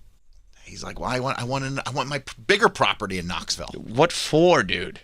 So I can have 20 4-wheelers. 20 4-wheelers does sound great because you get out there and you're like, I can pick whichever one I want to ride today. Yeah. That does sound great. They all do different things? Yeah. Okay. They got different, maybe you put different horns on them. That'd be cool. One makes the Axel F sound like the crazy frog. One's like the Dukes of Hazzard. Right. The General Lee. Yeah. Absolutely. Absolutely. And you'd have like the one that does like La Cucaracha. See, you can have so much fun. Yeah. Oh, Bryce is out there in the woods again. Yeah. Which one did he pick today? Tooling around. Yeah, I mean, there is a more problem. More becomes a problem. Yeah, I don't know anybody rich that's ever like, I'm good. I got enough money. That's true. I guess that's true. You know, you're always want to be like, oh, I can make a little more. Right, and they'll go to a very rich person and they'll go, this will negatively affect people and your life won't change whatsoever. And they're like, good point. We better do it. Yeah. Let's do that. Yeah. More for me. Right, but I'll get it. Right, yeah, and you won't feel it. You won't know. It'll be a number on a piece of paper. It'll do nothing for you, but it will negatively affect these people. Okay, I'll do it. And I'm sure he wants to have generational wealth, to give to his kids, and it's like, what? So they can do cameos? So they can blow it with a cocaine addiction? I mean, wait, and he's got it, by the way. If he signed a $300 million deal with MLB Baseball. That's who it's from. MLB Baseball? That's where the check is from, right? Mm-hmm.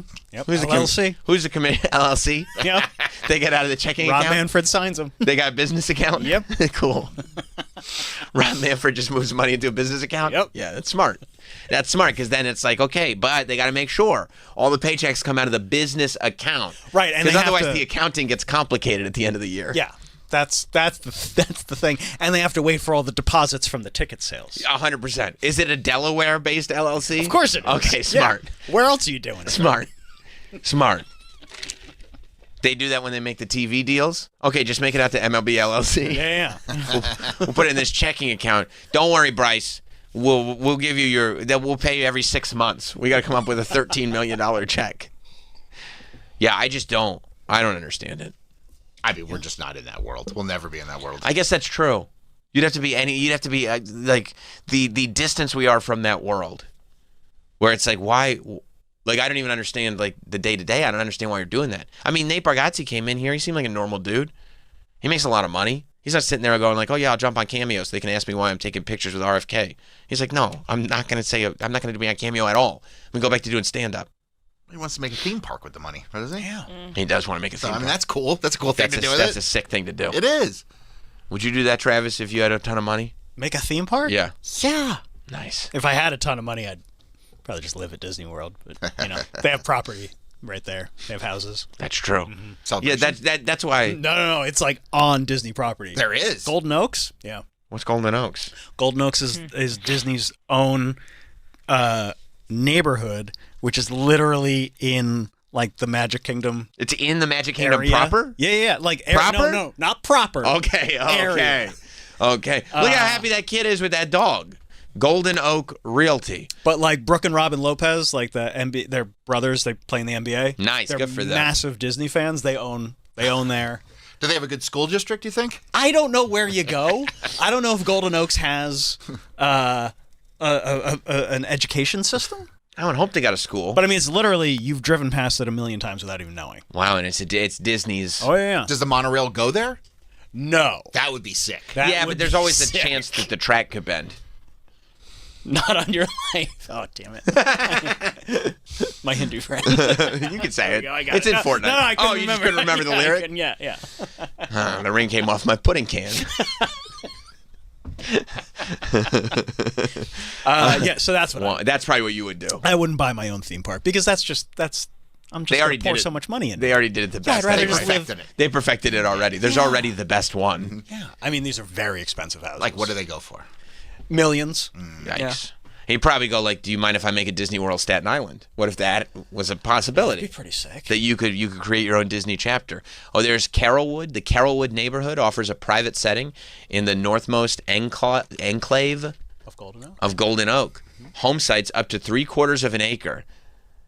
I mean, I feel like for millions of dollars, you'd like a nice acre and a half or something. No, I doubt this is anybody's only home. Right. You know, I see. It's a nice summer home. Yeah. Or winter home, probably. Yeah. Investment property. Yeah. Right. Or maybe an investment property. Yeah, you're flying with the birds when it's time to go down south. Yeah, yeah. Right. You'll spend the holidays up north, and then see you in April. So that's what I would do. I don't know what Bryce Harper plans to do. Wow, averaging 1,200. It could be up to 12,000 square feet. Yeah. Of air-conditioned living space. It's Florida. You got to make sure that's clear. Got to get the AC going. Yeah. So Danielle, you're out. And that might be a deal breaker for some. Danielle's just sitting there going like, I just don't see the value here. It's a little chilly. In here for me. Yeah. Do you have something that's maybe a few $1,000s less that has no central air? Yeah, I just don't know why I pay for that if it will remain off at all times. Do you have a property with fans, ceiling fans even, offering very limited resale opportunities? That feels like not a benefit. No, I think what they might be saying is there's very they've all been purchased and we have very limited resale opportunities. I see. By the way, Super Agent Tony Burton chimes in. He just says, quitting is not the right attitude. I think, sounds like he's got skin in that game. Yeah. I think for whatever reason, Tony Burton would like me to more lean towards the disease of more. I get that. Which is, it's good to have somebody going like, no, let's do more. Cheering you on. Right. Yeah. No, I like, okay. All right. No, I'm with Bryce. What I thought was interesting about Bryce, though, is that when he put out his statement yesterday, the last thing he said was, counsel has advised me not to, say it more. Yeah. Which, if he sues FanDuel, that would be awesome. That would be something. And if they are using it as a commercial, but they went through his personal, he's got grounds. Yeah. Especially if they plastered their logo on it, which they did. That's big ass logo. Yeah, man. But he posted a screenshot of the script, and it's from the personal thing. Yeah. No, I believe it. Yeah. I hope Travis wins the lottery and moves to Disney World. I would love to see it. Because Travis is like this guy, he really does have passions, and he would jump right in. It wouldn't be oh, I don't know what to do. He'd be like, here's what we're doing. Here's the game plan. Right. And it's and you'd look at what he's doing, and you'd be like, he really is living in his happiness. I would be so happy for him. I'd love to see it. I would be too. Would you have a guest house? Yeah. Would you? Well, I might go. Would it be separate, not attached? Separate quarters. Yeah, of course. Okay, then I go hang. Yeah. Oh, I'm busy. Damn. He turns around. It's now. He has that glow up too. Yeah. Oh man, that's so cool. Who's staying in the guest? It's not really ready. I'm actually renting it out. Yeah. Troy, you want to come down? Oh, I thought you said the house isn't ready. It's not ready. Well, it's not. You're kind of a picky eater. We don't have all that here yet. Don't worry. We'll give you a call. Oh no, you really do reap what you sow in this life. Man, and does it come? Can you go to the park? They should probably give you an annual pass. Yeah, it comes with an annual pass. It comes with a bunch of perks for free. Wow, that's. Nothing's free, but right. And if you got the money for that, you can afford it. The annual passes weren't that bad. Yeah. So yeah, but I feel like that's one of those things where the very wealthy always like to get a deal. Of course too. they do. Oh, yeah. So you get the premium annual pass. They would want a discount on that. Look at a kid riding a bicycle with the Disney balloons on the bike. It doesn't seem safe. They can get caught in the spokes. They could get caught in the spokes, but I think that's to say, how you get these Disney balloons once every 4 or 5 years, maybe? These kids just timed their bicycles. This is, for that kid right there, these are just balloons. Ain't no thing. Like you would get at a Walgreens. Just balloons. Wow. It seems fun if you were like Disney. Can you imagine, though, if you treated Disney like it was the community pool, where it's oh, you guys want to go to Disney World? No, I'm just chilling on the couch. Yeah, I'm good. Chill. Yeah, no, I'm just playing on my iPad. I don't really feel like going to Disney World today. I'd be like, oh no, maybe we sucked the magic out of this. That's the worst. Maybe That's we're too always close, right? Yeah. Maybe I can't see that happening with Travis. Not with Travis. I think with his kid. You know what I mean? I think his family. She loves it more than I do. That's what she wants. She wants to work there. She does? That's the dream. Yeah. An Imagineer? They don't have runners in Disney World. I mean, I think her dream. No, they don't. And they have races. Yeah, but that's not a job at Disney World. I think what she wants to do right now is she would love to be like a VIP tour guide. Like that would be. What if the only opening right now is they're selling what's it called, churros? And she would do. I mean, yeah. That's how you get in the door. Yeah, you gotta work your way up there. Yeah, you gotta get your foot in the door. Good, because I don't really respect people that are going like, I'd like to be a VIP tour guide. How about selling some churros? No, you gotta take those jobs so you can have the experience. Right. Here's the thing. This week she might be mopping the floors, but next week it's the fries. That's right. So stick by her side. Yeah, I'm gonna have her watch Coming to America. That's right. To really learn. That's right. You got to go up through the system. Yes. Start at the churros. Always start at the churros. And you probably, at the end of the day, you probably get the extra churros. You get the extra churros. They're a little stale, but that's okay. A little crunch on a churro isn't going to hurt anybody. Plus, people churros are delicious, and people get so happy to buy a churro. You're making people's days. Yeah, that's not one of those positions where they're like, I just don't understand. You're not working like the first aid booth. No. Where people are coming to you with bee stings. Right. No, they're there to get a churro. Yeah. Up top, 2 bee stings. No, I think you want a churro. Yeah, because I remember we got off Tiana's Splash Mountain Bayou Adventure thing. You got it. Yeah. And did you push your kid off? Yeah, I threw him up in the air. I thought it would catch him on the elevator. You know what I mean? Just flipped out the back. He's fine though. But man, I mean, my kid, he was a little groggy after that big fall. Mm-hmm. There's that churro stand right outside of Splash Mountain. Sure. That hit hard. Yeah, of course it does. That hit hard. What's better than a churro? No, yeah. I'd advise her. I mean, pay for a 4-year college degree. Of course, yeah. Get into a lot of debt. And then, go move some churros. Yeah. And find out you didn't need that degree after all. That'd be sick if she worked at Disney World. That's what she wants to do. Would you think that was amazing? Yeah. Yeah. Probably give me a discount. That'd be cool. I mean, that'd be cool. I was thinking about the pride in your daughter and the fact that you guys have similar dreams and everything. But I guess the discount's also good. Yeah. I was thinking about the merch. Right. No, the merch. It's probably 30% or something. So that's cool. 30%. 30%. Yeah, and it goes far. And during Christmas, it's like 40%. Oh, that's huge. And they have exclusives at Christmas. Mm-hmm. Yeah, I would text her a lot of links. You would? See if you can grab this on the way home. See if you can grab that on the way home. I heard they have a Figment in red and green. Oh. Right. I'd love to have that. She's like, you already have a Figment. He's like, but he's not wearing a Santa coat. Yeah, you know this already. That's the problem. Stop asking questions. Yeah. You know what I need. All right. Well, let's take a break. A lot to do today. It's a special day, of course. It's Tuesday, so we will have to celebrate. We'll be right back. Stay there. We will be right back with Sam Roberts Show. Get your daily dose of pure, unfiltered hilarity on Comedy Central Radio's SiriusXM 95. You know what my girl do when she get mad? She start talking in the third person. Because that's her way of telling me that from this point on, she's not responsible for none of her actions. Featuring Comedy Central's legendary stand-up vault, exclusive content, and non-stop laughs from comedy's biggest stars all day long. I was living in New York when my daughter was to be born. She was not born here, though. We flew home. She was born in Tennessee. I didn't want her to be born in New York. I don't need her growing up thinking she's better than me. Comedy Central Radio, SiriusXM 95. Baby, it's hot outside. Cool things down and celebrate Christmas in July with Holly. Merry Christmas to you. Merry and bright holiday hits from Mariah, Kelly, Ed, and more. Merry Christmas, everyone. Christmas in July with Holly. It's the little Saint Nick. Channel 300 for a limited time and year-round wherever you stream with the SiriusXM app. America is the stage for the biggest World Cup ever, and Fox is your home for it all. None bigger than this one. 48 countries, 16 cities. What a goal! One golden dream. The biggest stars, the biggest games, the biggest moments. The 2026 FIFA World Cup, June 11th through July 19th on Fox.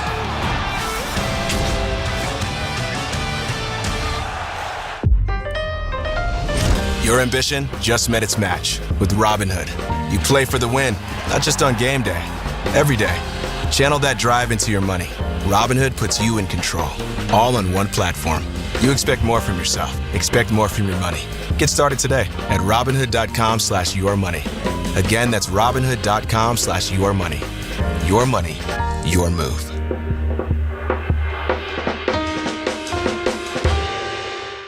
Looking for a little extra fun? Chumba Casino lets you play for free with daily login rewards and a cheeky little welcome bonus when you sign up. Explore hundreds of online social casino games and jump in whenever it works for you. No routines, no pressure, just entertainment on your terms. That's Chumba. Only available in permitted states. No purchase necessary. See terms and conditions for details. VGW Group. Void where prohibited by law. 21+.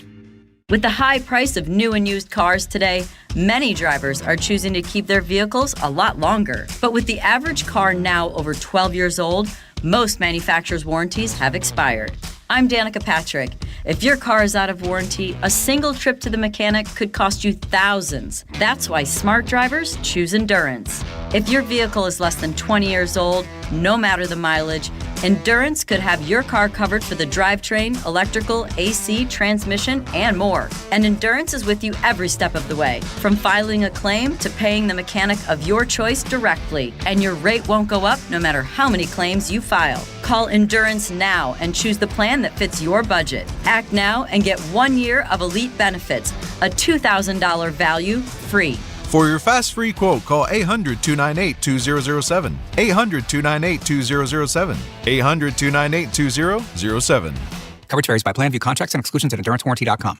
These statements have not been evaluated by the Food and Drug Administration. This product is not intended to diagnose, treat, cure, or prevent any disease. Do you have a history of those dreadful calcium oxalate stones? Well, Kidney Cop is here to help. Shown in laboratory testing to reduce the rate of calcium oxalate crystal growth by 99%. Yes, 99%. Don't wait. Start taking Kidney Cop Calcium Oxalate Protector today. That's Kidney Cop, C-O-P. Kidney Cop. Order today at Amazon.com, Walmart.com, or KidneyCop.com. That's Amazon, Walmart, or KidneyCop.com. You can't win your fantasy football league in the summer, but you sure can lose it. On SiriusXM Fantasy Sports Radio, we created a winning fantasy football lineup to help you build a championship team. Hey guys, need your help, Get the edge you need from Jeff Manns, John Hansen, Jeff Radcliffe, Matthew Berry's Fantasy Life, and the Fantasy Footballers. Fantasy football is fun, winning is even more fun, and our listeners do both. Listen live on Channel 87 or prep your draft anytime by searching Draft Season on the SiriusXM app. Looking for a little extra fun? Chumba Casino lets you play for free with daily login rewards and a cheeky little welcome bonus when you sign up. Explore hundreds of online social casino games and jump in whenever it works for you. No routines, no pressure, just entertainment on your terms. That's Chumba. Only available in permitted states. No purchase necessary. See terms and conditions for details. VGW Group. Void where prohibited by law. 21+. Veterans and active duty service members, when your call to service ends, your mission doesn't have to. Go from GI to IT in just a few months at My Computer Career. Prepare for a high-demand career in cybersecurity, protecting people, systems, and institutions from real cyber threats. Cyber warriors are needed now. Will you answer the call? Go to mycomputercareer.edu/CWP to learn more. That's mycomputercareer.edu/CWP, an elite CompTIA certification partner. VA education benefits are available to those who qualify. This is professional golfer Mark O'Meara. You've heard me talk about Celebrity Greens, the company that builds championship-level synthetic putting greens at the homes of amateurs and professional golfers all across North America. Celebrity Greens is known for their great design, the use of the best materials, and the amazingly high-quality installations. Their greens look great and perform like natural greens that I've played on my entire career. Now, Celebrity Greens is looking for additional sales and construction partners. If you're involved in the synthetic turf business or a contractor looking to expand your business or an entrepreneur, give Celebrity Greens a call today. They are currently expanding across North America, and they will be opening new markets soon. And if you're an avid golfer wanting the convenience and the beauty of a custom green or a beautiful low-maintenance lawn in your own backyard, you should call them too. Contact Celebrity Greens at 1-888-507-7960 or visit them online at celebritygreens.com. Celebrity Greens, redefining private golf all across North America. Visit them online at celebritygreens.com. Celebrity Greens. Ever hear an iceberg crack across Patagonia's vast wilderness? Not from a distance, but standing where few travelers reach. Or watch elephants gather at a watering hole in Namibia, guided by someone who knows exactly when and where to be. With Colette's small group explorations tours, these aren't just moments. They're memories waiting to happen. Our journeys are crafted by destination insiders with immersive experiences you won't find on your own, like cooking in a family kitchen in Vietnam or a private sumo demonstration in Japan. With Colette, you'll enjoy a premium experience every step of the way, from expert local guides to thoughtfully chosen cultural experiences, plus private chauffeur service. With an average of just 19 travelers, you'll go deeper and connect with what makes each destination special. Use code Colette26 to save up to $250 on select explorations tours. Visit gocolette.com/serious. That's GOCOLLETTE.com/serious, or call your travel professional and ask for Colette. We're back with Sam Roberts Show. Oh, yeah? Yeah. But I think so. Argentina, France? Argentina will definitely win because that's who FIFA wants. Why are you so cynical? I'm not cynical. FIFA's like as corrupt as it comes. No, FIFA doesn't. No, I don't think so. Do you think so, Troy? No. Okay, thank you. Finally, the voice forcefully. Finally, the voice of reason here. I think it'll be France, Argentina. I could see England winning. What? That's not crazy. That's crazy, dude. I mean, where they got Big Ben and all that stuff. Yeah. Big whoop. Big whoop is more like it. Big Ben. Yeah, Big Ben, big like whoop. Big whoop. You got a big clock. Argentina's got Messi. I think today should be a really good game. And a Madonna song. You mean from Evita? Don't Cry for Me, Argentina. Right. Maybe they'll play that. I would love that. Yeah. The truth is, I never left you. Right. You know? Evita Perón. Oh, yeah. I wonder if Argentina thinks about that a lot. I would. Me too. Every time I hear Argentina, that's what I think. You think of Don't Cry for Me, Argentina? Yes. I didn't. It's That's weird. the first thing. Because this whole conversation, I didn't think of it one time. Right. Believe it or not. Every time I hear the word Argentina, that's what I think of. You think about the cinematic musical adaptation of the story of Evita Perón, starring Madonna. Correct. Even when you say, and they've got that Madonna song, I still didn't think of it. Right. I was like, is La Bonita? Is that in Argentina? I don't think so. I mean, was that like a vert? No, that had nothing to do with Argentina. Music makes the people. No, I don't think there was a location there. Oh, Don't Cry for Me, Argentina. Yes. That was the one. But to you, that's top of mind. Every time I hear it. And you think and also, I've never heard anybody say Don't Cry for Me, Argentina. Oh, you mean the Madonna song? Don't Cry for Me, Argentina. I mean, that's what I think of. I don't know anything else. No, I get it. Yeah. I mean, she does sing it. Mm-hmm. I just not like when they put out like a Madonna greatest hits. You don't think that's on there? I don't think Don't Cry for Me, Argentina's on there. It was a massive song. It's a big song. And that video would not leave MTV. No, they like that video. But that's maybe my least favorite Madonna hit. Well, it's also, it's a song from a movie. No, I know, but I mean, movie songs can still be good.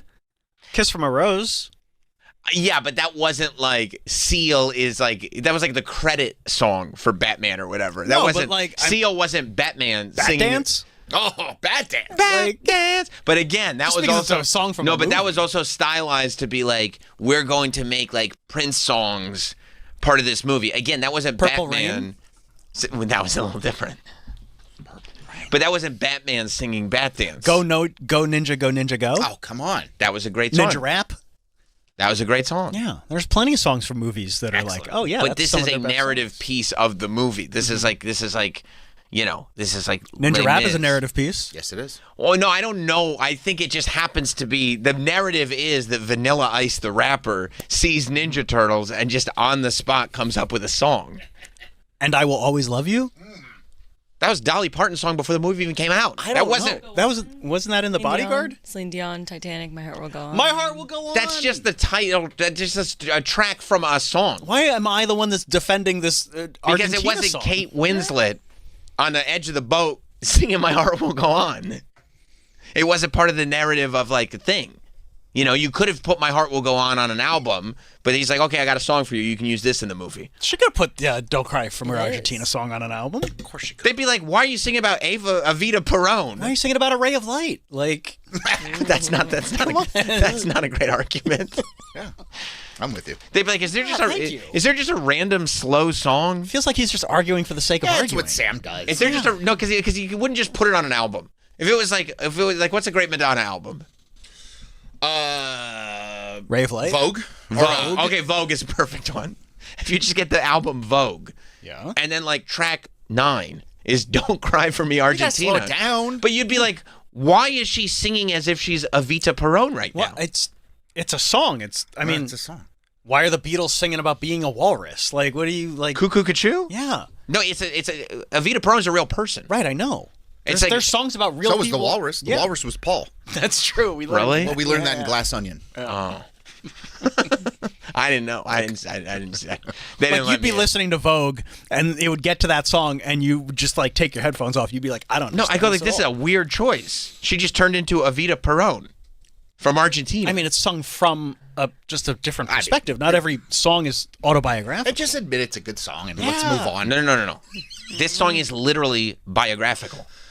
It says, hey, I'm Evita Peron. I'd like to sing about what's going on with me right now. No, I know. What I'm saying is not every song is autobiographical. Like, you can sing... Yeah, but I can't think of any songs that they're just like, I'm going to turn into like some other person for this song right now and go like, here's my story. I mean, plenty of songs. Well, and it's like just... from a movie soundtrack, yeah. From a movie soundtrack. But I'm saying, but then they're also on their personal albums as well.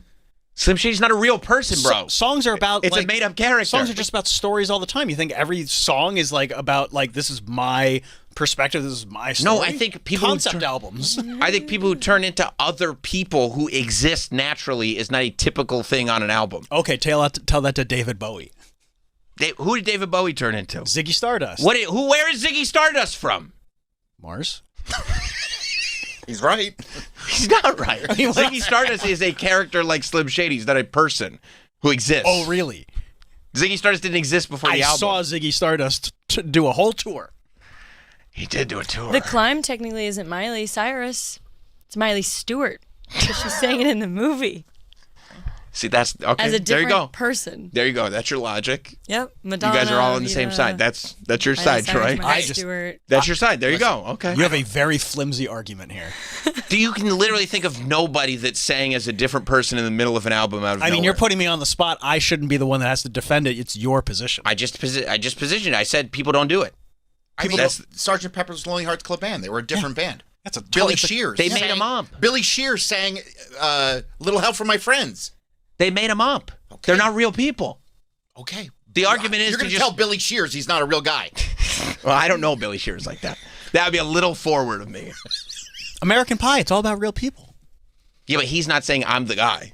No, I'm that guy from that song. I'm the guy. You know, when Buddy Holly singing a perspective of somebody else. It's not a new thing.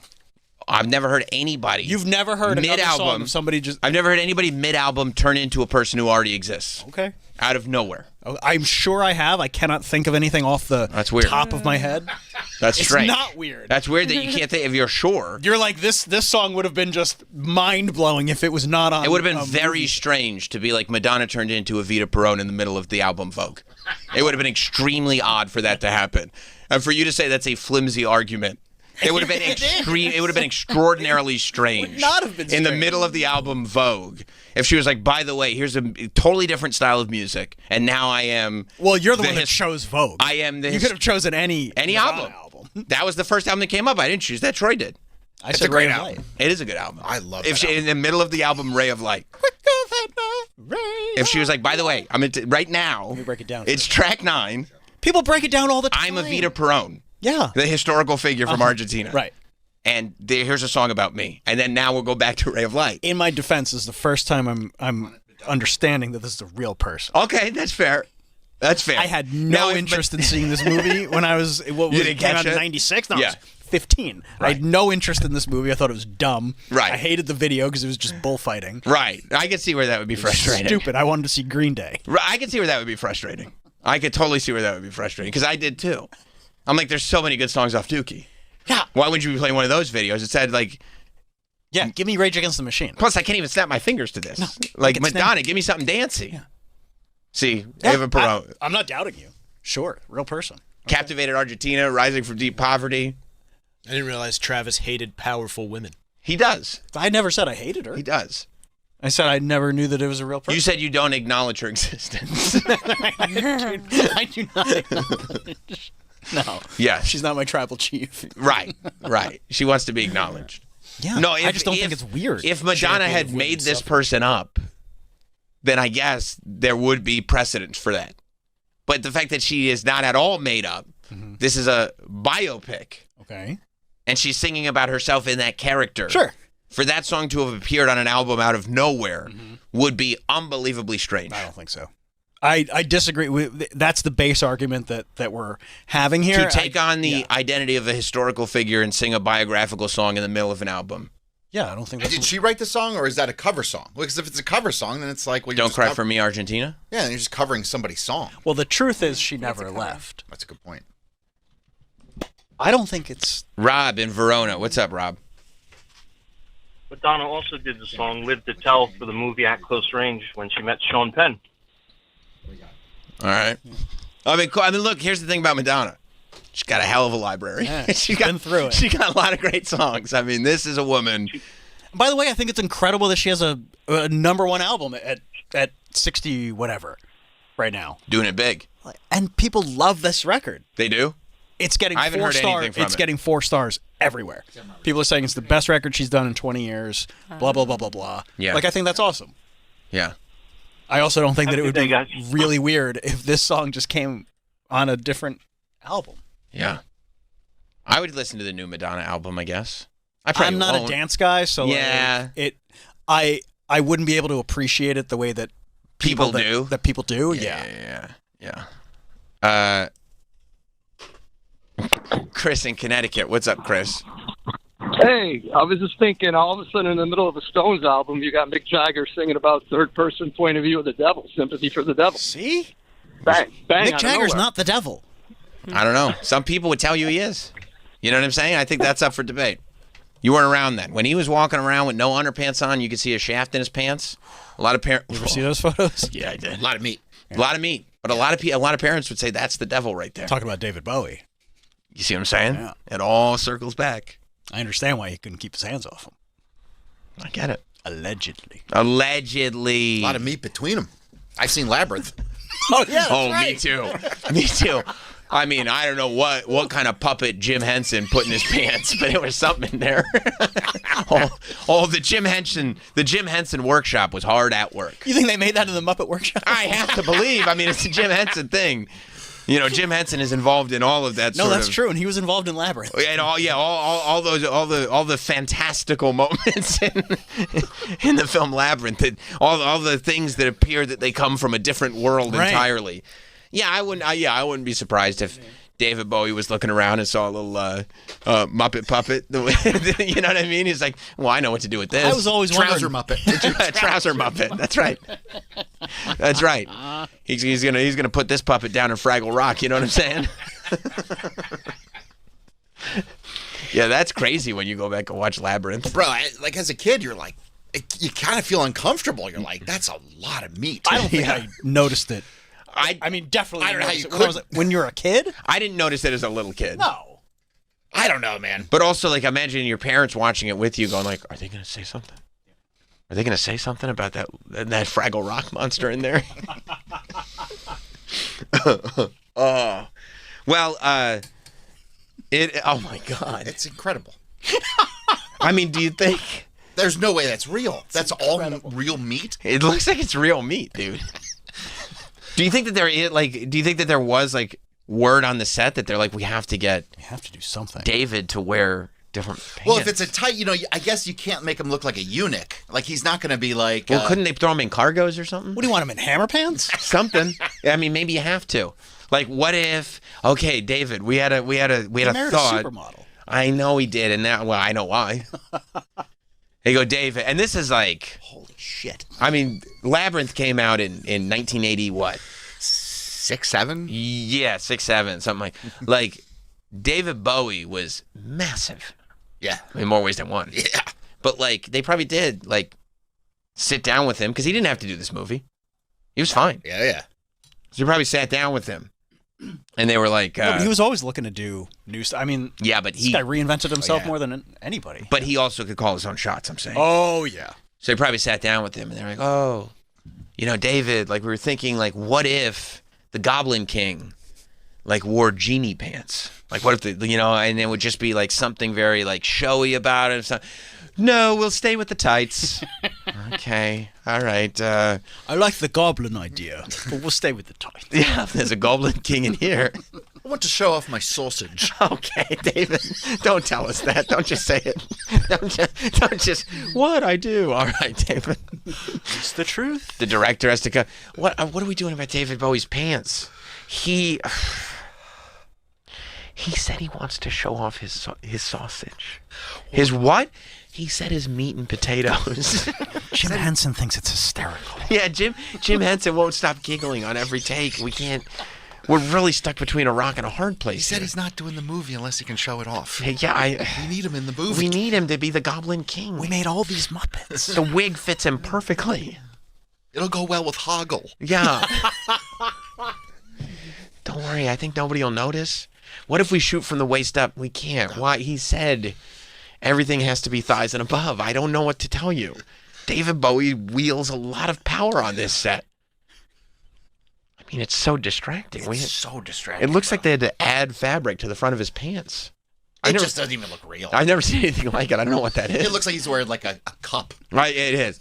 Like I'll bet in the 1980s, if you brought a girl to see that movie, I'd be like, we should go. Yeah.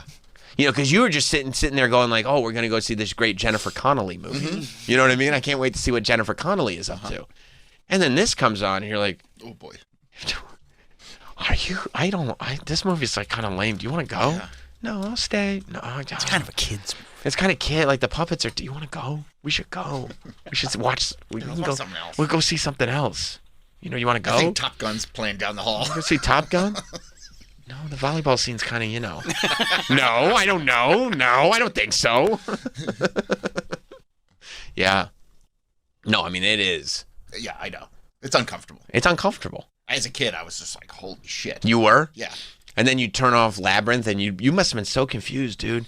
You turn off Labyrinth, and you put on MTV, and you go like, I'm even more confused. The Grind is on, and Eric Nies is telling us what's up. Oh, you couldn't get away. Right. And you're like, let me turn on some MTV Sports, and here comes Dan Cortez, and you're like, oh my God. I'm just getting hit left and right. Right. What am I? All these thoughts are in my head, and I don't know what to do with them.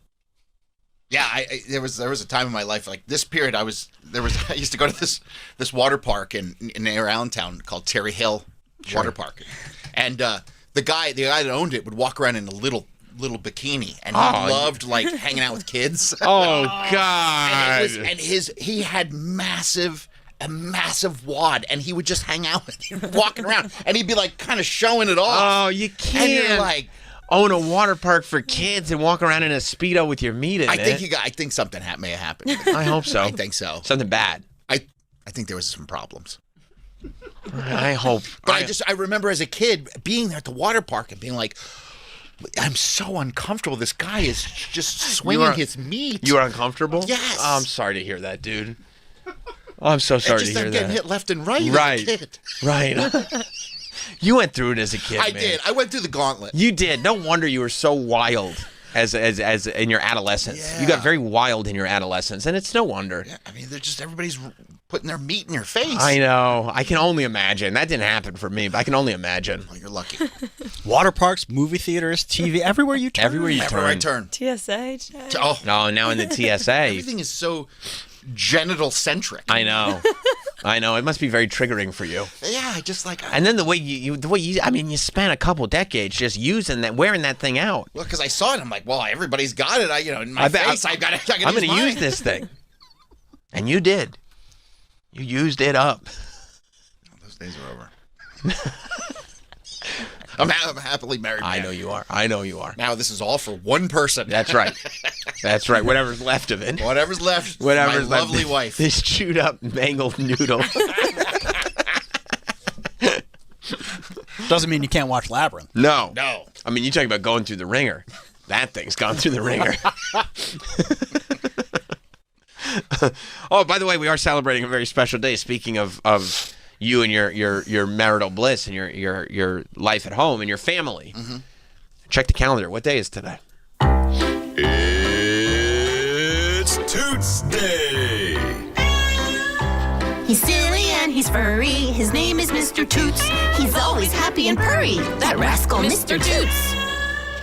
Now, there were people that were threatening us. I don't think we've done them. Oh, yeah, we didn't have a Mr. Toots Day last week because we weren't here on Toots Day. And people don't like it when those days are skipped. They get pissed. But we gave them video. We gave them video of the Toots Day with Toots in studio.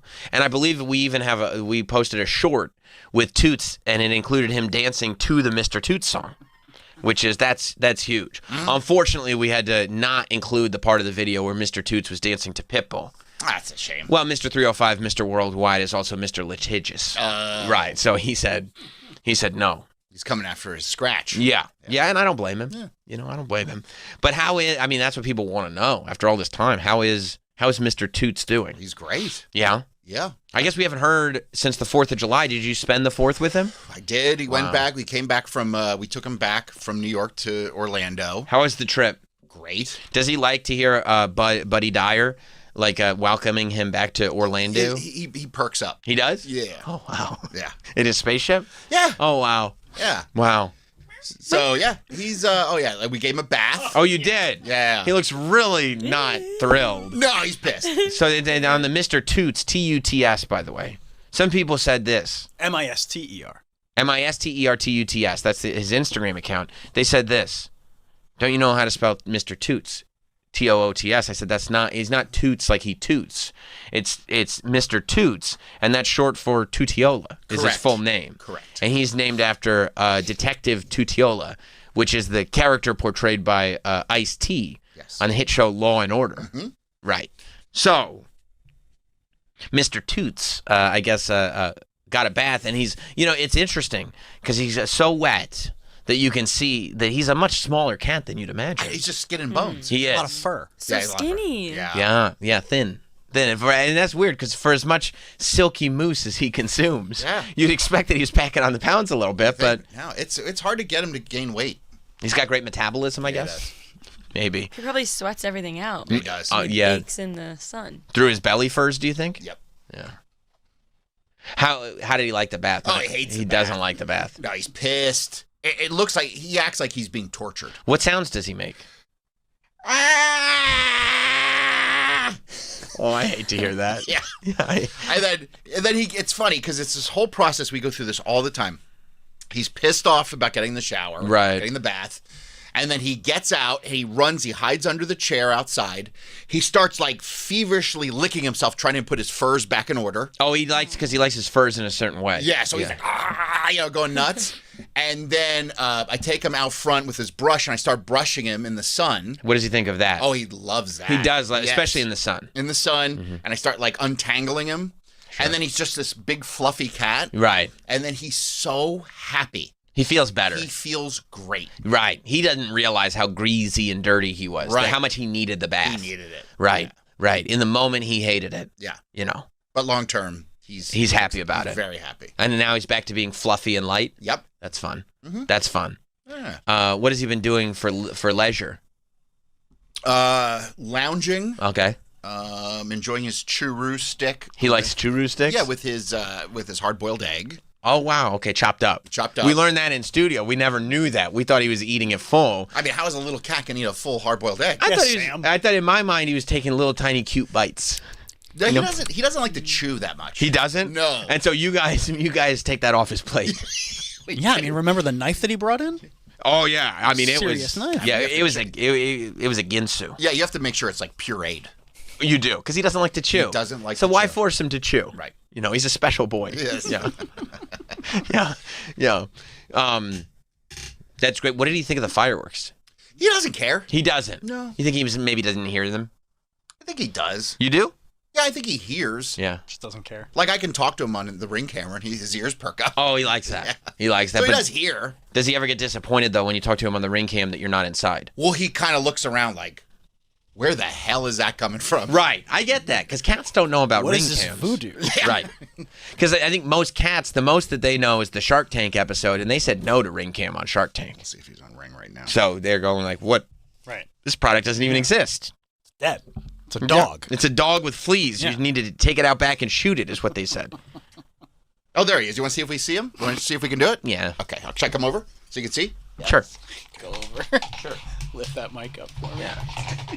Come on over here. Right. Okay. Okay, see him? There he is. Where is he? Right there. Oh, look at him. He's on the back patio right now. It's an enclosed patio. Loves the patio. It's an enclosed patio, and he's right in the direct sunlight. Okay, you ready? Yeah. I'll mute it. Should I say hi or do you want to say hi? No, you do it like you normally. You should say hi. All right, let's see if he notices. Ready? Yeah. Hi, Mr. Toots. I think maybe the reason he's not noticing is because that is a speaker whoops, icon. I'm sorry. Yeah, not a microphone. All right, we'll try yeah, that. Okay. That'll get you every time. Technology. Ready? Yeah. Hi, Mr. Toots. Oh, he perked up. Did he really? Yes, he did. He looked around going, huh? Mr. Toots. You're torturing the guy. Hey, Mr. Toots. Where's my dad? That's it. That's all you He's looking around. He did look around, though. He did look around. He did look around. Poor Mr. Toots thought Dad was home. Yeah. He was wrong, though. Troy he was doesn't wrong. lie. Yeah, was that fun? That was fun. I do it all the time. You do it during the day? That's not cool. Well, you miss him. I miss him. And you want to interact I with tell him. him I love him. You do? Yeah. And is he happy about that? I hope so. Yeah, me too. I hope so, too, honestly. Yeah. You know, I bet he is. I think so. Yeah. Yeah. Let me ask you this. How have his bowel movements been? And where's he been putting him? You know, thankfully he's been shitting in his box. Really? When I went out there, he came back and he was dropping some bombs on the floor. Okay. Sure. But sure. My wife told me that he's been shitting in his box. Oh, wow. That's great. Thank God. That's great. Yeah. Any friction between you and your wife over the plant thing that we did here on the show? No, that went smooth. Right. Thankfully, she had a good sense of humor about it. Right. You were a little concerned the anger wore off. Mm-hmm. And I figure she to come in here and, be still angry about it. Right. I just sometimes you dig up skeletons and all of a sudden, people get angry about things that they'd already forgiven. Yeah. Well, I think she, I mean, at the end of the day, it's like big whoop. Okay. See, I feel like you're still missing the point. No. It's a plant. You're right. Like, right. I'll go And buy the pot. another one. And the pot. I'll go buy another one. You lied. And she took care of the plant. And you did lie. See, Danielle has kind of made that pretty clear to you from the very beginning that the issue might be that you lied about it. Yeah. And all you've ever done is acknowledge that you threw the plant out and it's not a big deal because plants are available for sale at your local store. I'll go buy another one right now that look just the same as the other one. Right. She spent years creating it, though. Cultivating. It. Whatever. And also, to Danielle's original point, you're still not addressing the part where you lied. It's more just like, well, if I buy you a new plant, will you shut up? Is kind of that's your position. Okay, it's a lie, but it's a lie for there's something, funny involved with it. It's not like I'm just lying to be mean. Like a sweet payoff is coming. Yeah, Sam, you're forgetting. It's a funny lie. I forgot about that. That she actually is really responsible for ruining the punchline. Like, that was going to be so funny. Yeah. And then she goes like, where's my plant? And it's like, ugh. You just ruined one of the funniest jokes of all time. Yeah, this was going to be so funny. Yeah. I can see that. It's just like, whatever. Come on. I mean, you know what I mean? Like, yeah. There's so many problems in the world, and you're worried about your plants? Right. You think she should be more, like, geopolitically focused. I see what you're saying. Yeah. Right. Look around. There's bigger issues here. Yeah. I get you. Have you seen what these data centers are doing to us? I know. Or even, the sperm count problem we're having. I just heard that the Secretary of Health said that there's not enough sperm in America. Yeah. Worry about that. Yeah, are you worried Focus about on the Strait of Hormuz? You worry about Hormuz. Yeah. Are you worried about Hormuz? You're worried about your plant. Doesn't it seem a little selfish? Tom Segura and Christina P. are separating, and you're worried about your plant? Yeah. What's going to happen to your mom's house? And you're worried about your plant. The aliens are here. Right. And Dr. Phil's furious. Did you hear Dr. Phil? Dr. Phil is furious about it. Dr. Phil's been misled. What the hell is going on? And you're worried about this? Yeah. Dr. Phil is sitting here being misled, and you're worried about your plant. I don't think she was worried about it. I Or think the plant calmed her Right, yeah, down. it's not a worry. It's more of a... I think it kept her sane. Right. Well, I think from Troy's perspective, it's like, okay, big whoop. I lied to you about a plant for the sake of a joke. The government lied to Dr. Phil. Yeah. And they've been lying to us for 79 years or whatever the hell. And who found that out? Dr. Phil. Yeah, he did. Yeah, he did. I mean, if anybody's getting to the bottom of it, it's him. I saw the video James Franco put out. He's got alien footage, too. James Franco has alien footage? Mm-hmm. Yeah. I'm so glad James Franco's making a comeback. It's about time. Yeah. He showed it on TikTok. James Franco's a big TikTok guy now, huh? Mm-hmm. That's cool. Definitely has nothing to do with something that he's... No. It doesn't feel at all like when Kevin Spacey decided to start doing those YouTube things. Yeah, no, not at all. Not at all like that. But poor Dr. Phil. I know. Put him through it. We might have to we'll probably hit Dr. Phil tomorrow when we have time to really dissect it because he's got, and I'll have to. I can't believe you didn't see that. I'll have to look into what James Franco is saying Troy about saw it, right? Yeah, it looks great. Yeah, it looks real. He's got alien. Okay, I'll look into what James Franco is doing because we are getting the truth from it. But from your perspective, it's like we got enough to deal with at home. Yeah, we're finally getting the cat back to shitting in a box. Yeah, they're lying to James Franco and Dr. Phil. Yep. In turn, that means they're lying to us. Mm-hmm. That is the best of us, and after they've been all. Lying to us for a long time. Right. Trust me. If they're lying to Dr. Phil and James Franco, what hope do the rest of us have? That's right. You know. Former television talk show host Dr. Phil and shamed actor James Franco. The plants are the least of your problems. Right. So, I mean, meanwhile, you go outside, what do you see? Plants. They're everywhere. Everywhere. There's trees and grass everywhere, dude. Yeah. She lives in Florida. They're everywhere. They literally have palm trees in Florida. It's like, what are you talking about? There's palm trees here. And what is it? Yeah, you don't have that exact one. Okay, we'll go to Home Depot and I'll buy one. The Home Depot. I see. You're so cute. That's actually what you did to that plant. And then you still threw out the pot. I did, yeah. Well, what are you going to do with a pot? You got a tiny little New York City apartment. I know. You think you got room for empty pots in that place? I hate clutter, too. Who are you, anti-pots? I don't think so. I like being decluttered. Get rid of the clutter. Get rid of it. And you say to her, I don't have room for the clutter. I don't have room for empty pots. And she would, you know what she would say? The pots weren't empty when I left. They had plants in them. Well, they were infected with bugs. Right. I forgot about the bugs. You can't live with bugs, dude. Bro, it was bad. You're going to sleep. You're snoring. The bugs are... You know how many bugs you probably swallowed? I was breathing them in. You were? I could see a swarm of them in my apartment. They're in your gut, dude. Whatever. They made babies in you. They have a family inside of you. Okay. What can you do, right? I mean, it's married life after all. I probably pooed them out at this point. I would hope so. You've pooed everything else out. You know? You know? Yeah, oh yeah. Nothing stays in there long, does it? Not after a couple cups of coffee in the morning. You've been, well, it says no. Having houseplants will not cause you to swallow bugs at night. I think that's misleading. And they don't know the situation. No. AI also told me that Mitch McConnell was breakdancing. I saw it, yep. So, AI tells you a lot of things. I don't trust it. I don't trust it. I think you're swallowing them, and I think they're having families in your belly. Yeah. I think it's like that whale movie, except you're the whale. Whale fall? Yeah, whale fall. You're the whale, and the bugs are people. Yeah. You know what I mean? Uh-huh. And that's probably terrifying for them. Poor bugs. Yeah. All because they wanted to hang out with that plant. Not good, man. We'll have fun out in the dumpster. Yeah, that's right. Bugs, plants, pots. Throw them all out there. Out of here. Sorry. You have any fast food over the weekend? Fast food over the weekend? Yeah, of course. Of course. Yeah, let me pretend to think about it. Mom. You did go to see your mom? Yeah. Oh. What'd you enjoy for yourself? Went to Yakko's. Yakko's. Yakko's is an Allentown institution. Wow. Fast food? Hot, yeah. Tacos? Yakko's. Yakko's tacos? Are they tacos? Yakko's tacos? No, That hot would be dogs. great. Oh. Feels like Yakko's tacos would have been the move. They made hot dogs. Yeah, maybe they should rethink their business plan. I But they've think been so. around for like 50 years. Or at least add a taco to the menu. That would be sick. Even put a hot dog in a taco shell. It's a Yakko taco. I like that. Or You a know? dessert. Maybe some kind of ice cream taco. Taco. Yakko's chocolate Yakko's chocolate taco. Yeah. Yeah. Yeah, there it is. There it is. Oh, Love see, Yakko. I would pronounce that Yoko's. And Yeah. I'd look like a big idiot You'd when look I like walked in. you'd be laughed at.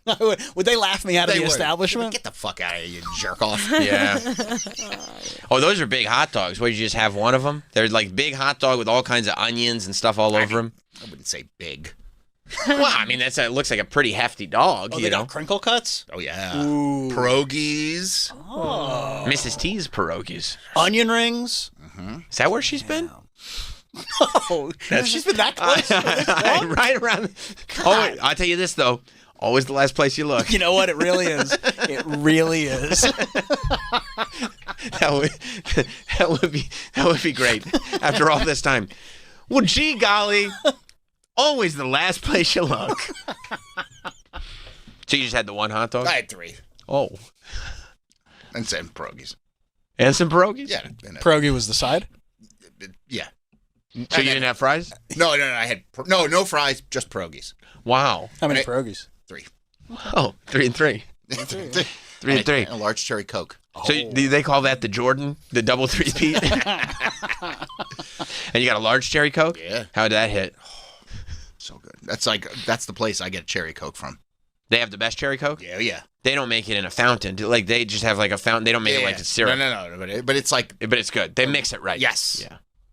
And it's not that. It's kind of rare. Cherry Coke out of a fountain.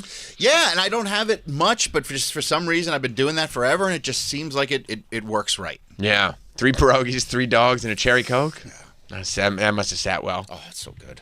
I'll tell you what, it'll get all the bug families out of your stomach. That's for sure. Oh yeah.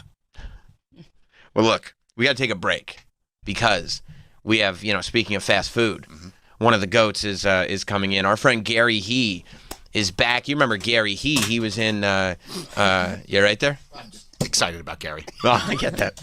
I am too.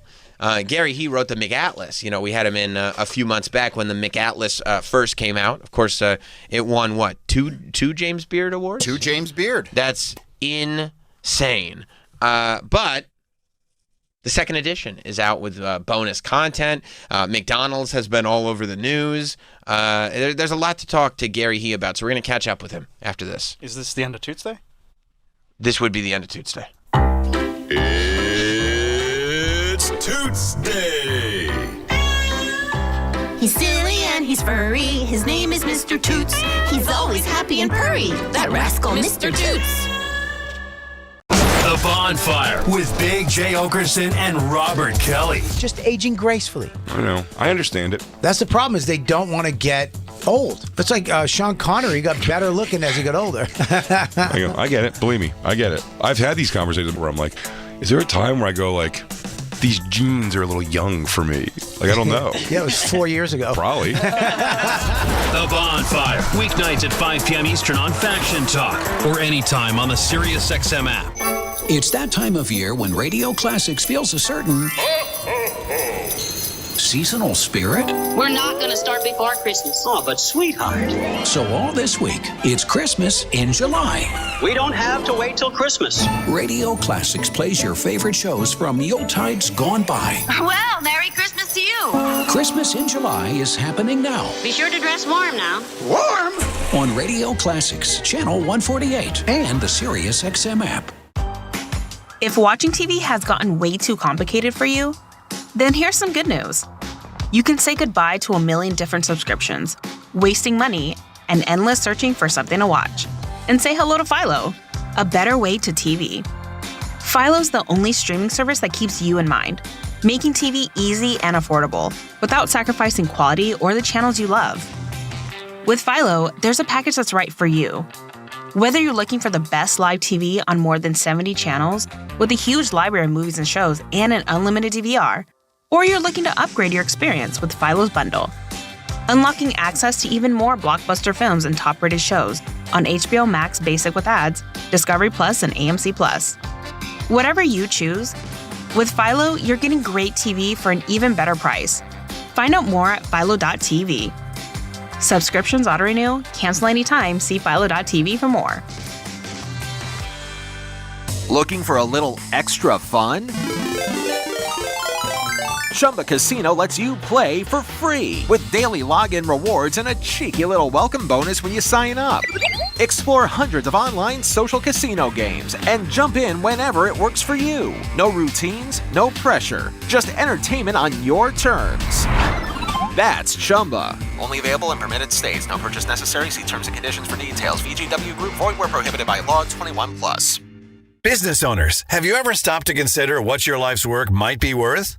Most owners spend decades building a business. They sacrifice weekends, miss family events, worry about payroll, navigate economic cycles, and carry risks most people could never understand. Then one day they realize the company they've spent a lifetime building may be worth far more than they ever imagined. Depending on your industry, your company could be worth tens of millions or even hundreds of millions of dollars. Yet many owners continue taking the same risks they've taken for years because they've never explored what a sale could mean for their family, their future, and the next chapter of their lives. At Carnegie Point, we help business owners understand their options. Whether you want to sell your entire company, sell a majority interest, or simply understand what your business may be worth, we're here to help. Call Carnegie Point today for a confidential valuation and financial analysis at 800-577-4344. That's 800-577-4344. Or visit CarnegiePoint.com. Suffering with poison ivy and need relief fast? All Natural Marie Originals Poison Ivy Soap is your first line of defense against the noxious urushiol oil found in poison ivy. The sticky oil bonds to skin, clothes, and tools like axle grease. Marie Originals' patented urushiol lock technology scrubs, traps, and eliminates the oil for instant relief guaranteed. So whether you had a recent brush with poison ivy or your rash is already spreading, get doctor-recommended Marie Originals Poison Ivy Soap in the first aid aisle at Walmart today. These statements have not been evaluated by the FDA. This product is not intended to diagnose, treat, cure, or prevent any disease. Use as directed. Hey, Conan here. I want to make sure you know that my new podcast with the legend, Mick Jagger, is out right now. I flew from Los Angeles to London, and I got to sit down with Mick Jagger for an hour-long conversation. We talked about the new work, but so often the conversation would span decades. Check out the new episode of Conan O'Brien Needs a Friend with Mick Jagger playing all week on Conan O'Brien Radio, Channel 104, or anytime on the SiriusXM app. I'm David Ortiz. When I lost my mom, she was only 46, and I lost my dad to cancer. It was the worst pain I ever felt. It made me think, what will happen with the people I love when my time is up? That's why I have life insurance. Ethos makes it easy. It's all online, take about 10 minutes, and you can get up to $3 million in coverage. Get your free quote at ethos.com/free. That's ethos.com/free. Paid testimonial. Time spent on application may vary. Online health questions required. Looking for a little extra fun? Chumba Casino lets you play for free with daily login rewards and a cheeky little welcome bonus when you sign up. Explore hundreds of online social casino games and jump in whenever it works for you. No routines, no pressure, just entertainment on your terms. That's Chumba. Only available in permitted states. No purchase necessary. See terms and conditions for details. VGW Group. Void where prohibited by law. 21+. Isn't life just better with a dog? They're our companions, our comfort, our family. They sense when we're sad and stay close. They greet us like we've been gone for years, even though it's only been 20 minutes. Service dogs change lives. Therapy dogs, they heal hearts. Every dog makes our world brighter every day. Dogs give us everything they have. Don't you think they deserve the same? And you can't give your dog their best life while feeding them food that's stripped out of all the life nutrition. That's why Rough Greens puts it all back. You simply sprinkle it on their food. It's packed with probiotics, enzymes, omega oils, and over 20 life vitamins and minerals. All natural, made in the USA, and hundreds of thousands of dogs now have more energy, better mobility, healthier from the inside out, and your dog can be one of them. Get a free Jumpstart trial bag for your dog today. You just cover the shipping. Go to roughgreens.com and use discount code BLUE. That's ruffgreens.com, discount code BLUE. Rough Greens, so good, your dog will ask for it by name. Charles Payne here with a message for investors, traders, and anyone counting on a retirement nest egg. We've entered a new era where enormous wealth will be created. AI and the space gold rush are reshaping everything at breakneck speed. And as an investor, you need to use that change to your advantage. It's astonishing how much wealth will be generated in individual stocks over the next few years. But too many people still treat the market like a single passive entity, drop money in, and hope that it rises. It's time to stop viewing the market as a whole and focus on the individual stocks that could make you the most money. My book, Unbreakable Investor, lays out the exact strategies I use for individual stock investing, and today, it's my gift to you. For your free copy of Unbreakable Investor, text the word NEWS to 505-505. Text NEWS to 505-505. Text NEWS to 505-505. Just cover shipping. Message and data rates may apply. Scoop them up when you could. That's gone. There were several thousand copies, completely sold out. Now there's a revised second edition available. It's approximately 20% thicker, and that's not just because the pages are thicker. Okay. It includes additional content, locations, updated information. Gary He is with us again to talk about this. Now, of course, McAtlas is, I don't even read books. It's probably my favorite book, Because what you did is, as we talked about last time, you went around the world to as many McDonald's as you could and tried all the local cuisine to specific geographical regions, and then you took you got beautiful photos of all of these dishes. Thanks, man. And talked about them and everything, and it just makes for, and also like the cover of the book is like you can feel the sesame seeds on it. So in this second printing, first of all, it's great that you're doing a second printing. Congratulations on the first. Thank you. I came in Sam Roberts' show last time, sold out immediately after the appearance. That's what it was? Of course. That's amazing. Yeah, thank you guys. And so here we are, with the But now everybody needs the second edition. Even if you have the first edition, you also need the second edition because the 20%, right? Of course. Yes. It's like, if you already have an iPhone, you're still going to buy the new iPhone. That's right. That's right. So so part of McAtlas is planned obsolete to make it obsolete, the original. Yeah, during the holidays, you should buy a new iPhone and then buy a new McAtlas. New McAtlases for your entire family. Do you consider the McAtlas now a living document like the Constitution, where it needs to constantly be updated? Like you may have the one that exists right now, but it's always open to reinterpretation and additional material being added. I mean, you said it, not me. Yes. But McDonald's is a constantly evolving company, always adding new menu items, locations, eliminating some. And so the subject matter needs to change as well. It does, and you want to have because I guess it is difficult to have the quintessential McDonald's book when all of a sudden they're changing.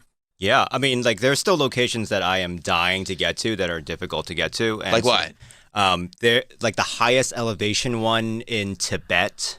It's up there, but it's difficult because you need 2 different visas in order to be able to get there in the first place. And so is this this Tibetan McDonald's? Is it like a McDonald's that was created for practicality, or is it kind of like a gimmick? Like, is there actually a population that is like, oh, we can serve this group of people and they can eat delicious McDonald's, or is it just to say we've got a McDonald's up way high? It's hard to get to. I mean, the Chinese market is run by Chinese people, and it's the second largest market in the world, and it's the fastest growing one. Right. I think there's something I think I put the number in the book. It was 4,500, and I think they're up to 6,000 now. They're adding 1,000 stores a year to the Chinese market, so they're super enthusiastic about the brand there. Wow. Yeah. But you can't get up there because of all the visa issues and everything. And I guess it also becomes it's one thing when you're trying to hit as many as you can. Yeah. When one is going to take weeks to get to. Right. That's that's a special trip in and of itself. Also, you kind of have to leave some of these certain things kind of off to the distance. It's life's not worth living if you've already checked off everything, right? That's true. Yearning is such a key part of living. Yes, that's true. You gotta leave some things. That's why you have these billionaires who are, just wanting more and more. They're so all unsatisfied, the time. right? Yes. We're more satisfied than some of them because we still have things that we're reaching for, right? That's right. We're waiting for. That's why Bryce Harper is out there playing for the Phillies and still doing cameos. What are we doing the cameos for? Stop reaching. You got it. But I guess that's true, right? If you go to every single McDonald's. But I do love that, that's the bucket list thing. You don't actually want to check off everything on your bucket list because then there's nothing to do. But I like that your bucket list is mainly just other McDonald's. Yeah, my doctor's not too happy about that, but sure. I am. How often are you eating McDonald's? Mostly when I'm overseas. And how often are you overseas? Pretty often. Yeah. I just came back from a trip over there. I was in Japan, Hong Kong, Taiwan. So. And you were at McDonald's while you were there? Yeah, of course. Yeah. You have to. I mean, you have to be obsessed with the subject matter to get to the point where you're I would agree. Putting out books about it. I would agree with that 100%. And that would be one of those things where if I started reading something about McDonald's and it was oh, this person kind of maybe gets it, but is not living it. I'd be this isn't the person I want to talk to. You got to live it. You have to live the McLife. So you have to live the McLife. So how do you stay? I mean, you look like you're in pretty good shape. The tapeworm is very happy. Okay. I run in the morning and do some things. I'm not jacked or anything like that. But you're not obese either. Getting there. Good for you. Good for you. Trying. Yeah. Trying. So you don't are there spots in the States that you haven't gotten to as far as McDonald's go?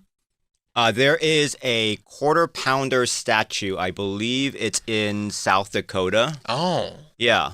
I haven't visited it yet because I don't think it's where the Quarter Pounder was invented, so there isn't. It's just a statue. They just decided, hey, we're going to put up a Quarter Pounder statue there. But it is very cool if you pull up a picture of it. Right, we just love Quarter Pounders. There it is. I mean, look at that thing. That is cool. Yeah. It's not like a sculpture, like a plastic thing. It's like a full-on brass statue of a Quarter Pounder. What does it say on there? The Quarter Pounder? It just says the Quarter Pounder. Yeah, they can't even say anything like, oh, yeah, the Quarter Pounder was invented here or anything like that. It just says, oh, yeah, we just decided to put up a statue of it. This is just a sandwich we like. I mean, it's a sandwich I like. Sure. I love the Quarter Pounder. Well, it's super popular. Don't get me wrong. Yeah. No, that's good. That's good. But do you ever worry, too, that then you go to the McDonald's and you get the burger and you're like, this doesn't even look like the statue?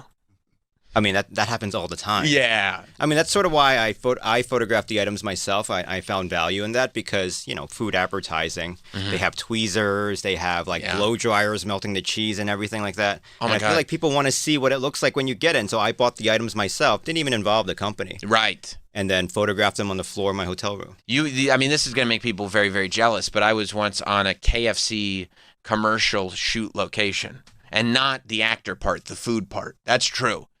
And they were using miniature foods. They weren't even the full-size foods. It's all perspective. But it was real food, right? It was kind of real food, but when we ate, I was on the set and we ate lunch, when we ate KFC, you couldn't use the stuff that they were shooting. Right. Because it was real food, but it was crafted to look perfect, not necessarily taste perfect, not necessarily, but it was miniature and they were adding steam effects and stuff to it. Yeah, I think there are laws about just plasticizing the entire thing and photographing it. Right. But, that doesn't have to be edible. It just has to look good, right? But it has to be real food. Yes. It can't be because now it's not even remotely the same product. Right. If it's plasticized. Yeah. But so but you do, what did McDonald's think when this book came out? Now the book has been successful. Do they try to get involved? Are they still hands off? Do they get annoyed? Yeah, I think there's I think they see the value in having kind of outside parties kind of play with their brand a little bit in legal ways, obviously. And so, I think I see them embracing influencers more, creators, right? People like Zach King, who do these very elaborate videos online. I think he was at this worldwide conference that I was at a couple of weeks ago. And so I think you see the kind of the doors opening a little bit for outsiders to kind of play with the brand assets. And so they've been pretty enthusiastic about it from the very beginning. But they also see that there's value in having an outside party do it because I think people can tell when it's the brand talking, and also you have to go down every single VP and stakeholder in order to get something approved. Right. Whereas if it's just some journalist from Brooklyn doing it, right, they can just say, "Oh yeah, that was him saying it." Right. But they're still getting kind of that same airplay. Right, and it still builds, because this is crazy, but it still builds culture. The fan culture around this brand is built within, it kind of you kind of set it in motion, and then you just let it build on itself, right? Right. Especially because, listen, I'm seeing these videos of the CEO, and I mean, look, you got to be sitting there going you have to be kidding me. This is like we just said, right? You need to feel if I'm going to get a book called McAtlas about McDonald's, I'm going to need to feel like the person who's writing this book lives this stuff. When you watch these videos and you see the CEO nibbling on a McArch, I mean, this guy looks like he's never taken a bite of a burger in his entire life. I will say, though, I also have some residual weird eating stuff, especially on camera, from an earlier eating disorder or whatever. So we were talking about it the other day. In my videos, I don't actually ever chew on my videos. You'll see me take a bite and then it cuts off right when the bite comes down. Because you don't like eating on camera? I mean, I just don't like how I look. But here he's kind of forced to do it. And so listen, I get it. Everyone eats differently. I mean, have you ever watched yourself eating on camera? I mean, we actually technically, I'm a very picky eater. And so during the pandemic, I made videos of myself eating foods that I didn't eat. But it was like the idea was that I was disgusted by all these foods, right? So like, I mean, yes is the short answer, but not in a way that it was supposed to look at all flattering. Like I don't understand how these like Food Network guys do it so well. I mean, I guess it's got to be practice, right? I guess so, but like I was just telling the guys, I was watching. Have you ever seen Ocean's 11 or Ocean's 13, not Ocean's 12? Yeah. In those movies, every scene, Brad Pitt's eating something. I love that. Like I feel like he's my spirit animal. Yes. Yeah. Yes, but he looks so cool when he's eating. Absolutely. You know, he's just like eating grapes or eating a sandwich or taking a drink of his coffee or whatever, and he looks eating cool. Burgers. Like what was it in Ocean's 11? The entire thing was that he was going to get heartburn from eating like quarter pounders or whatever because he's constantly eating. I think that was the entire shtick. That is that one day he was going to get cardiac arrest. Yes, from overeating. Yes, but somehow he looks like the coolest dude in the movie the whole time. Yeah, he is. It's true. He is Brad Pitt. But I feel like if you're the CEO of McDonald's, maybe you got to go through training. Maybe practice at home. He's got to have other more important things to do. I mean, he's running What McDonald's. could be more important than eating the burger? You got to eat the big arch. Yeah, that's the big arch, for God's sake. I mean, this guy should be losing his mind when he's taking these bites. I don't believe him. I don't believe him. I mean, I can totally see how, you know, people look at that and say like, oh yeah, this is a little bit awkward. Yeah. And what about this is very concerning to me. We were talking about the fact that they're talking about ending the self-serve soda machines at McDonald's. Did you hear about this? No. Yes, they said. So they said, like, in an effort to get people moving through, they said, like, within, I think by 2027, 28? 32. Oh, 2032. Okay, they're giving it 27 time. is next year. I know. I just figured they could do it all real quick. It's McDonald's. But I guess it's franchisees and stuff. They said by 2032, because I guess that's probably when all the renovations happen or whatever. Mm-hmm. But by 2032, they're going to put all the soda machines back behind the counter. So that's no free refills. We used to be a country. That's what I'm saying. What's happening? What is happening? Like, I want to be able to go to the kiosk, you know, hit Diet Coke. But once I get to the machine, it's not out of the realm of possibility that I'll change my mind when we get there. Absolutely. You have to, and that's your right, isn't it? Yeah. You know? I thought we were a free country. Right. But they're saying, you know, that they're not so. Like when we were growing up, so it says by 2032, the machines are expected to be gone from all U.S. restaurants, which, you know, soft drinks, McDonald's is specifically known for their soft drink. Absolutely. I mean, the Coke is supposed to be the best Coke. Coke is the best Coke. Diet Coke is the best Diet Coke. Yeah. And Sprite, you could burn through a wall with it. It's so strong. It's incredible. But it says by 2032, the machines are expected to be gone from all U.S. restaurants. This means their availability will vary by location. In the meantime, I think that the theory is that, like, when we were growing up, McDonald's was a place where you would sit down with the family. McDonald's was a place where did you have, like, friends who had birthday parties at McDonald's? I did. I mean, yeah, it was a place that if I got good grades, we got to go to McDonald's. Right, and that's where you had dinner. Yeah. Yes. Absolutely. Yes. I mean, in college, I survived on McDonald's during college. Yes. Dollar menu, double cheeseburgers, and chicken fajitas. Yes. Rest in peace. Rest in peace to the chicken fajita. They should bring back the chicken fajitas. Snack wraps are great, but they should bring back the chicken fajitas.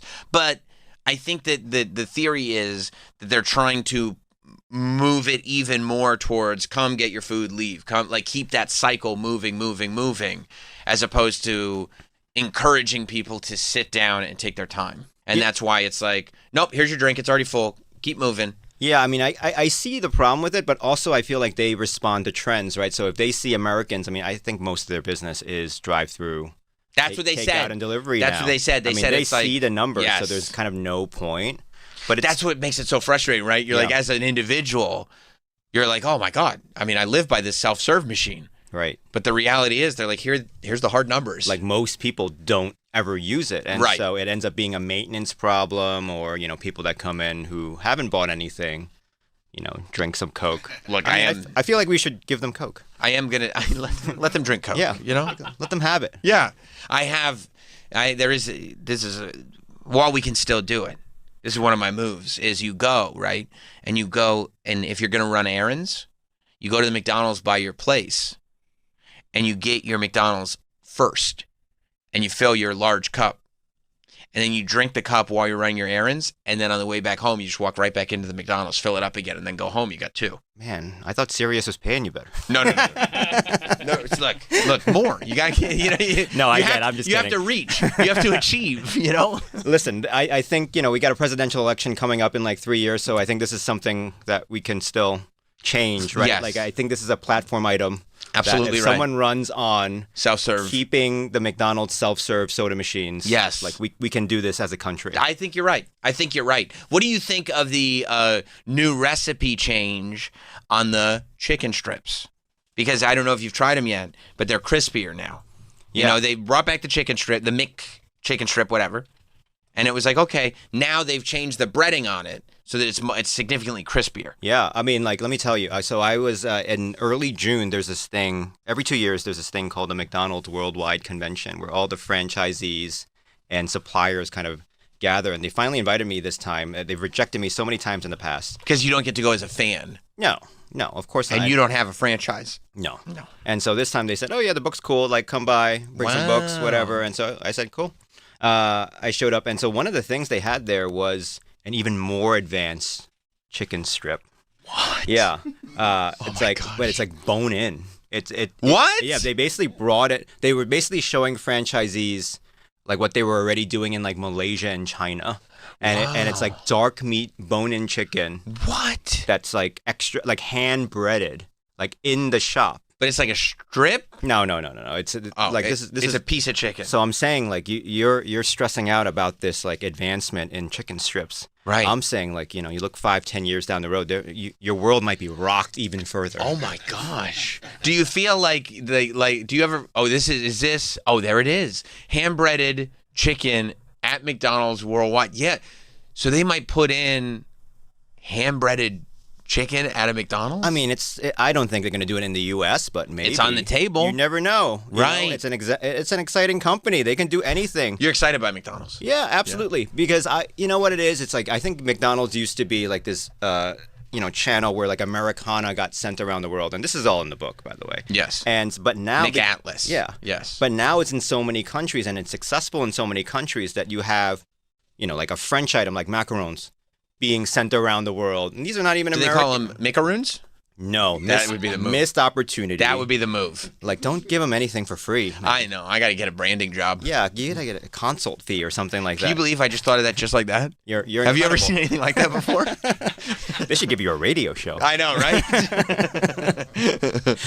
No, but like, they have these items now that are circulating within McDonald's around the world. And so like literally anything is possible. You have the Filet-O-Fish started as like a local item in Cincinnati for the Catholics. Now it's everywhere. Wow. So any McDonald's item anywhere in the world could be the next big thing around the world. I'm glad you said Filet-O-Fish.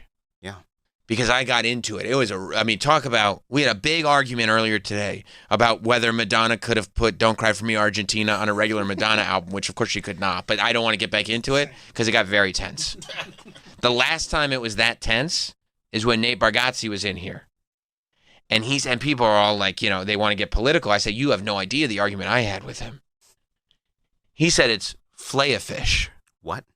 You see what I'm saying? Filet-O-Fish? I said Filet-O-Fish because he loves the Filet-O-Fish. And I said, I don't know anybody who loves the Filet-O-Fish like that. Trump. He loves Filet-O-Fish? Yeah, that's like one of his orders. Doesn't he get it almost like as a, because that's what, that's a side. Big Mac is the main, and then like that's the appetizer. That's what Nate does too. He said it's a side sandwich. Nate, Trump, same. Maybe it's same the guy. same. Yeah, maybe. But he was saying, he told me I said it wrong. He said it's Filet-O-Fish. Filet-O-Fish. Listen, I don't judge people's like weird pronunciations. But to stop it there and go like it's not Filet-O-Fish, but that is Filet-O-Fish. Oh no, he was coming back at you hard. Wow, hard, unbelievable. He said, "I think you're saying it wrong." He's getting too famous. He's getting too. I said, "Yeah, save that for Nateland," is what I said. That's not right. Are they going to serve Filet-O-Fish at Nateland? I would imagine. Okay. Some kind of fried fish sandwich, right? It has to be. Are you a fan of the Filet-O-Fish? There was a period in my life where Filet-O-Fish was like the main thing. Really? Yeah, that I was How long ordering. did that last for? A couple years. Really? Where you'd go in and go like, well, obviously I'm going to have the Filet-O-Fish. I think some virus under my brain where I said, oh, I should do a healthier choice or whatever, and Smart. I'm not going to stop going to McDonald's, right? But I want to watch I want to watch my intake. Yeah, exactly. I'll have the seafood. Exactly. Yes. Exactly. Yes. And then so I did that for a couple of years, and eventually I said, "Oh, we're all going to die eventually anyway." So back to the burgers. That's pretty smart. I love the idea too that you're like, well, I'm kind of I'm a pescatarian. Yeah, exactly. I get the Filet-O-Fish. But did you enjoy it? Did you like it? Yeah, it's good. Yeah, I don't think I've ever had a Filet-O-Fish. You should try it. I mean, so I did a weird thing where I put like ketchup on it. Also. Some people say ketchup is. That's what didn't Nate say that? Said that, yeah. Nate likes ketchup on his Filet-O-Fish. Oh, okay. So I have more respect for him now. Okay, good, good. Do you judge other people's McDonald's orders? No, you don't. Never. You wouldn't do that. No. Because everybody to each their own. McDonald's is an individual experience. Absolutely. I mean, McDonald's is like the most cut and paste. Like franchisees have to stick to a certain thing, but you're saying individuals are allowed to take that and do with it what they will. Well, in the book, we talk about how franchisees sometimes don't do like the stock thing. They'll like break away and do crazy stuff. Like I think earlier on there was a guy who was selling like roast beef sandwiches. I've seen that on Undercover Boss. They get furious. They were the Philadelphia Pretzel Company. Somebody was making pepperoni rolls with the pretzels, and they came in. They said, "What are you doing? This is fucking crazy." And the guy was like, "Well, this is the only thing that sells." And they made him stop immediately. They said, "You gotta stick to the plan. We sell pretzels. You can't make pepperoni rolls." And it crushed him. You know what the funny part about McDonald's is that was happening throughout its history, and sometimes if it was doing well enough, the company would just say, "All right, incorporate it onto the menu. Let's give it a shot." Isn't that great too? That some guy, a franchisee, is just like, I came up with this brilliant idea, and McDonald's is like, "Yeah, that's ours." You know what I mean? We'll take that. Like now. the Guatemala, I think there was one of the the earliest franchisee in the Guatemala market started including toys with value meals, and then serving slightly smaller portions because the kids wouldn't be able to like put down a Big Mac.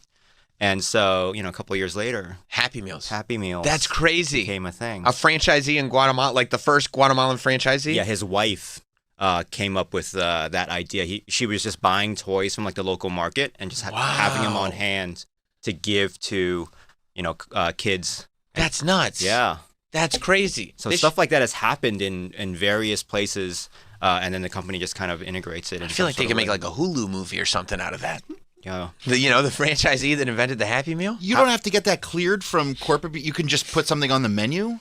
Well, you're probably not allowed to, but then if it's a good idea, they go like, you know what, keep doing it. Also, we're going to roll this out. Well, it's also like a marketing stunt. And so I think people think of McDonald's as like this monolithic company, but it's actually kind of a network of small business owners, franchisees. And so especially when it comes to marketing, they do all sorts of stuff, which is why, you see crazy merch. Yeah, on eBay or whatever, because like maybe it was just for this one franchisee. Exactly. Who just created this thing. Exactly. And wow. And there's that one in like Arizona that's like blue or teal, right? Or Sedona or something? Yeah, Sedona, Arizona. Yeah. Yeah, they made it teal. I mean, because the local codes require you to not have glowing arches. Right. And so they made it teal, and now, I mean, it's such a thing now that people, when I was there were people driving up just to like take a picture with it and then moved on. They didn't get any food? Yeah, it was like a destination for them. Get some delicious to eat. And now there's like a Nike sneaker. Yeah. Yeah, like Devin Booker did like a collab Nike sneaker. Based on the logo. Yeah, based on that like teal arch, and it's got a teal swoosh on it, and like the shoe has like all this cracking on it to resemble the Adobe. Really cool stuff. It's awesome. Yeah, there it is. There it is. Yeah, it's really cool. It's really cool. I'm glad that you said that about the local franchisees, right? And how it's, it is this big kind of corporation, but also it is this network of smaller businesses because these franchisees own their McDonald's. I was having an argument yesterday because somebody said that, you got to support local businesses. You argue about McDonald's a lot. I argue about all kinds of stuff. I mean, because it's like when I'm sitting there and I go, okay, there's time on the clock. Let's have a nice argument. Yeah. You know what I mean? I like that. Because they said this in such I don't like when chain restaurants get poo-pooed in any way, shape, or form. Because I love chain restaurants. Yeah. I think they're the best. It's so classist. It is classist. Yeah. Yes, it is classist. Yeah. And it's like, you're not better than this. Yeah. This is delicious. You probably grew up on it. Yeah, yes, what you did. What are we doing? Yes, you did. And by the way, like, you would have a delicious meal. You'd have the time of your life at this restaurant. Like, if we blinded you on Olive Garden right now, Oh, you wouldn't be please. able to tell the difference. And then we take the blindfold off, and guess what? The breadsticks would never end. Is it Carbone or is it Olive Garden? Who knows? Who's to say? Yeah. Right? So I was having this argument. They go, no, you have to support local business. You have to support local business. And I go, the franchise owners are local. They are running their businesses. For you to say, I support this local business because I don't want to support this corporation, you're not factoring in a local franchise owner that's just trying to make ends meet here. Yeah. He's just trying to get his slice of the American pie, you know? And they're going like, no, that's not a local business. But it is a local business, isn't it? Absolutely, it's a local business. Thank you. And you wrote the book. Yeah. And I met a lot of these guys, a month ago. Yes. I mean, like some of them do have multiple units and they're doing quite well, but some of them are just like getting started. Right. Right. Like they put their life savings into the building, the lease, all the equipment. Yeah. What have you. And so, yeah, absolutely. This is like a network of small business owners. Yes. Yes. I say these franchisees are local business owners, just like a mom and pop shop would be a local business owner. I say yes.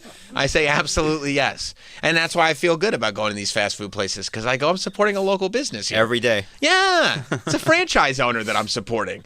Also happens to support a giant corporation, but big deal. What are you telling me? That the mom and pop store owner isn't going home and buying a Sony TV? That's a big corporation I'd be supporting if I was just going to the mom and pop. It's the same. It's really? like you must have been really good at math. What is it like? There's like an equation where it's like if A equals B. Yeah, then the Pythagorean theorem, or whatever it is. Yes, A squared plus B squared equals C squared. Yes, that's right. That's right. You are inadvertently buying a Sony TV by supporting a mom and pop business. So why not just go to a franchise owner? Absolutely. Just get what you actually want, which is McNuggets. They're so good, dude. They're so good. I had them yesterday. They were great. Yeah. No, I think it's incredible. What do you think of the fact that dirty sodas have become? Because I'm going to tell you this, you're going to be impressed by me again. Okay? Because I told these guys, and they will vouch for me. I came in here probably a year ago at this point, and I was like, dirty sodas are going to be everywhere. Let me tell you about this. I want to start a dirty soda restaurant. And then all of a sudden, they were literally everywhere at all these chains. Dunkin' started doing them, which they don't have it anymore, which is a real bummer. But McDonald's is so gung-ho on a national level. All in right now. I mean, they tried the Cosmix thing. It wasn't working out, so now they're just kind of doing it direct injection into the stores. Right. As like the drink menu. I got my daughter for breakfast just the other day, a hash brown and a blueberry Sprite with cold foam. That's great. For breakfast. For breakfast. What are we doing? It was a late breakfast. It's 11:30, but they or 11 o'clock, maybe 10:30. But whatever it was. Brunch. It was a brunch. It was a brunch. It was Sunday.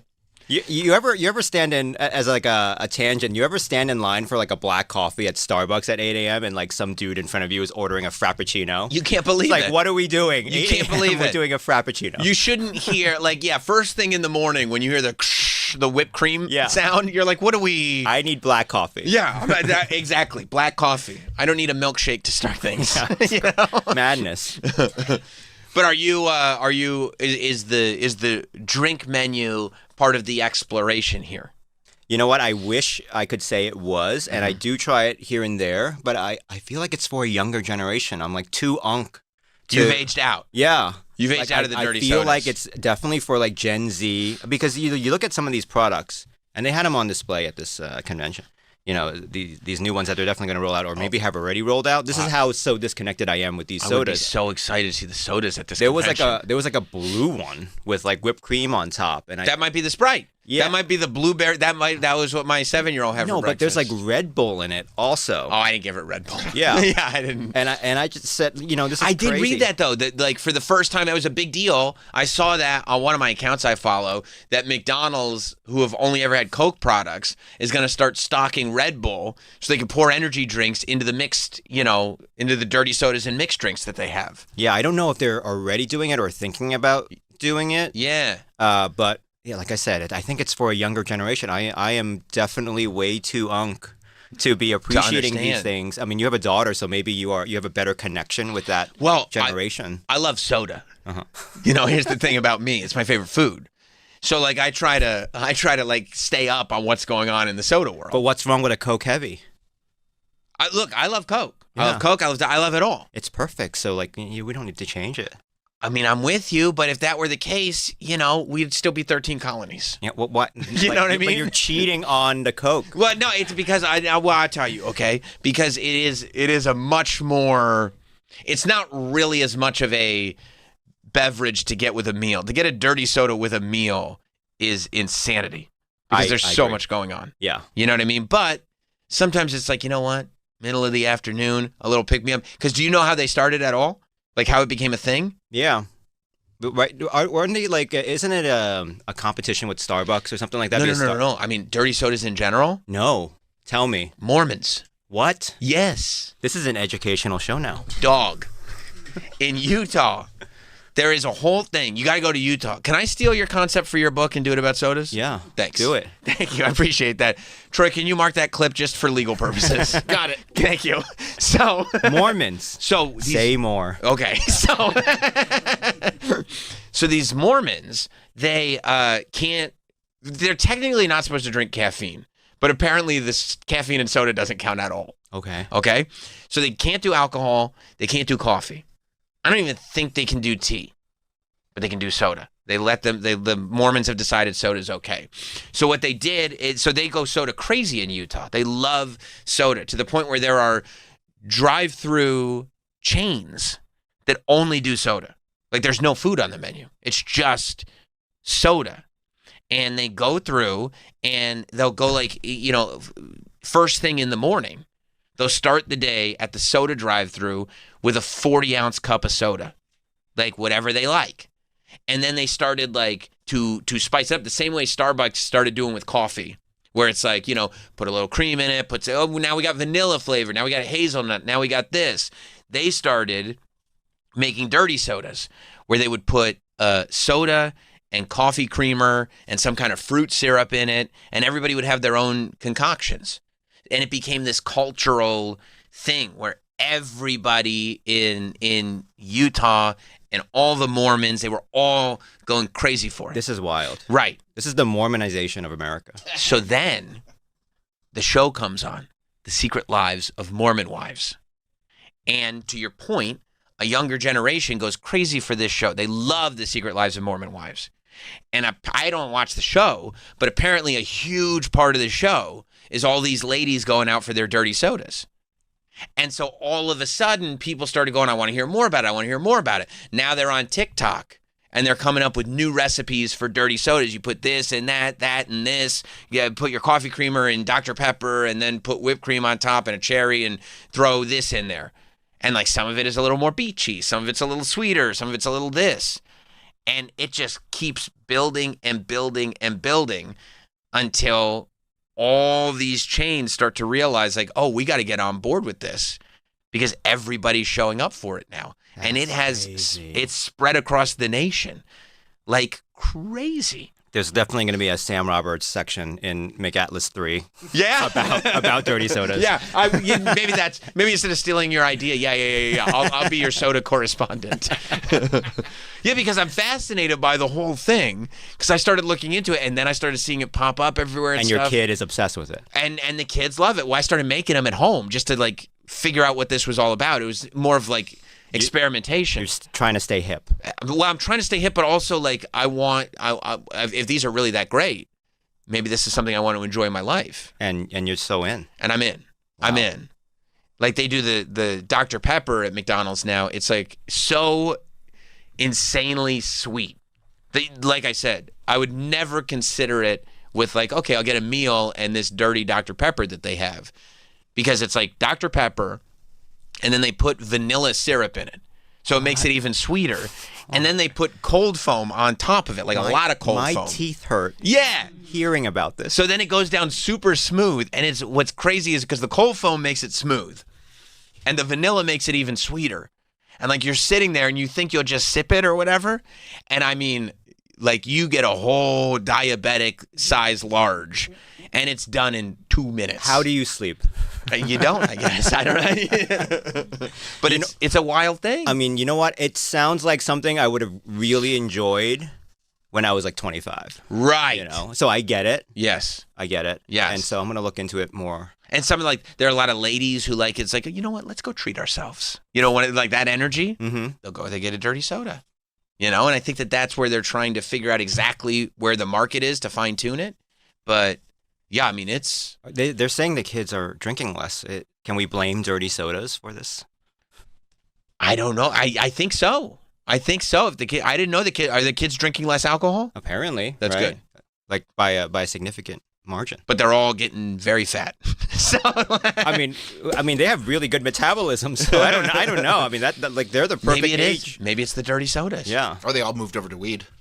They might all be on. Look, I'm going to tell you right now, smoking a little weed, having some dirty sodas.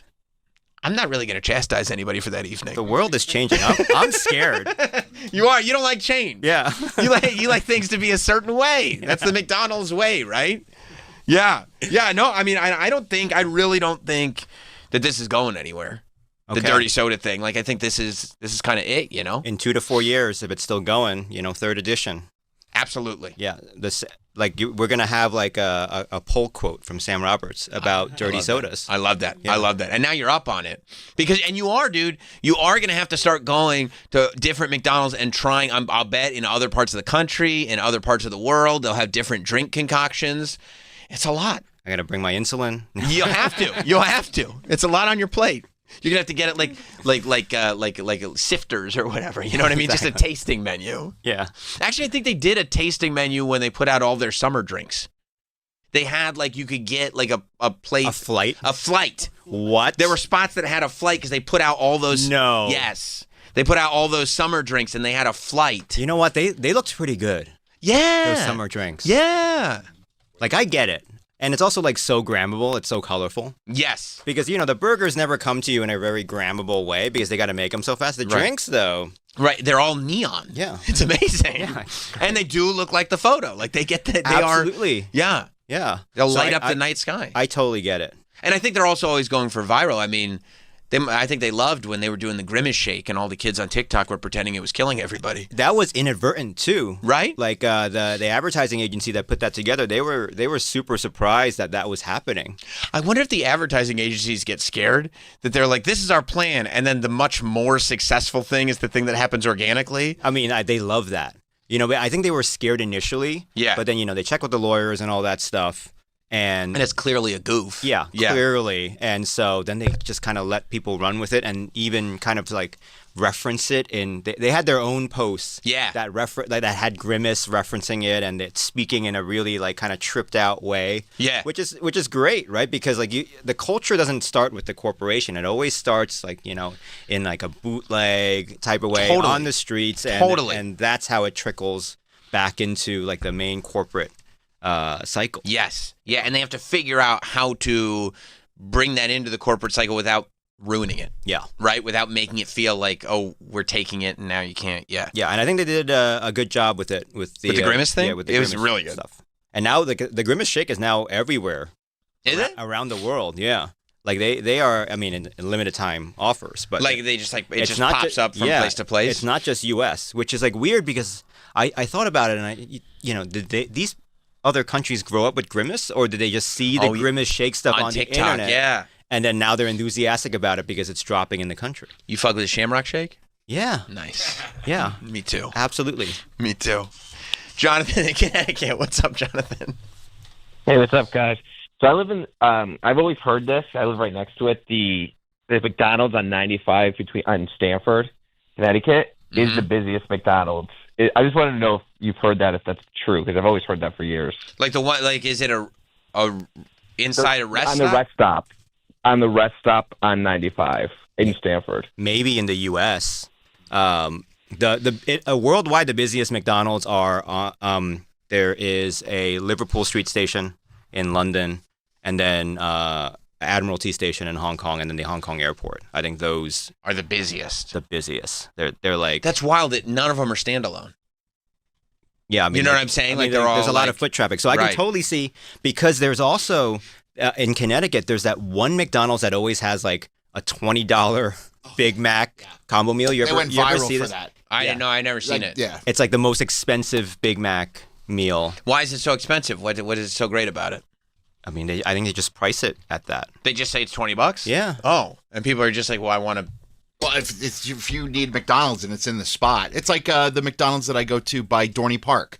When Dorney Park is open, the prices go through the roof. It's kind of like how they charge $6 for water at the airport. Right. Like if you're driving on I-95 and you like really need a Big Mac. That's true. Where else are you going to go? That one that he's talking about, the Stanford McDonald's, it's very expensive. Probably. It's really expensive.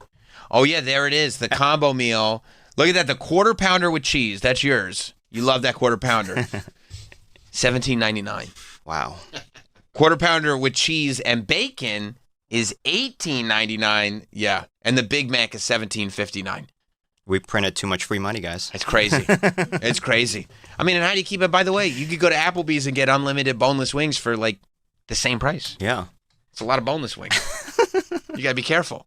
You got to be careful. You can almost get a tour of Italy at Olive Garden for that. What are we doing?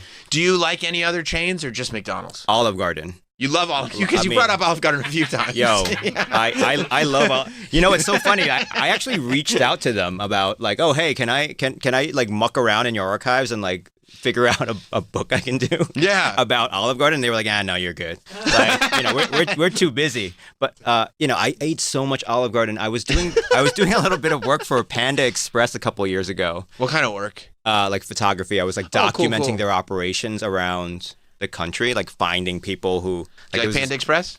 Yeah, I like Panda Express. Panda Express. There's like one guy who like lived in Juarez, but like crossed the border every single day to be the manager of a store. Wow. In El Paso. Wow. And so like living the American dream. So I was like following him as he was crossing the border every single day, working at that Panda Express. All legal, of course. Of course. Don't be worried, listeners. And yeah, so I would be eating Panda Express like while working. Yeah. But then at the end of the day, I'm like, I can't eat any more Panda Express. I've been eating it all day. And in all these malls, it's like, what is the thing closest to like a real meal? Right, where you're like, I can't. I have to eat real food. The taste of Italy is right there. Wow. There's always an Olive Garden. Like near. Did you feel like when you went in there you were family?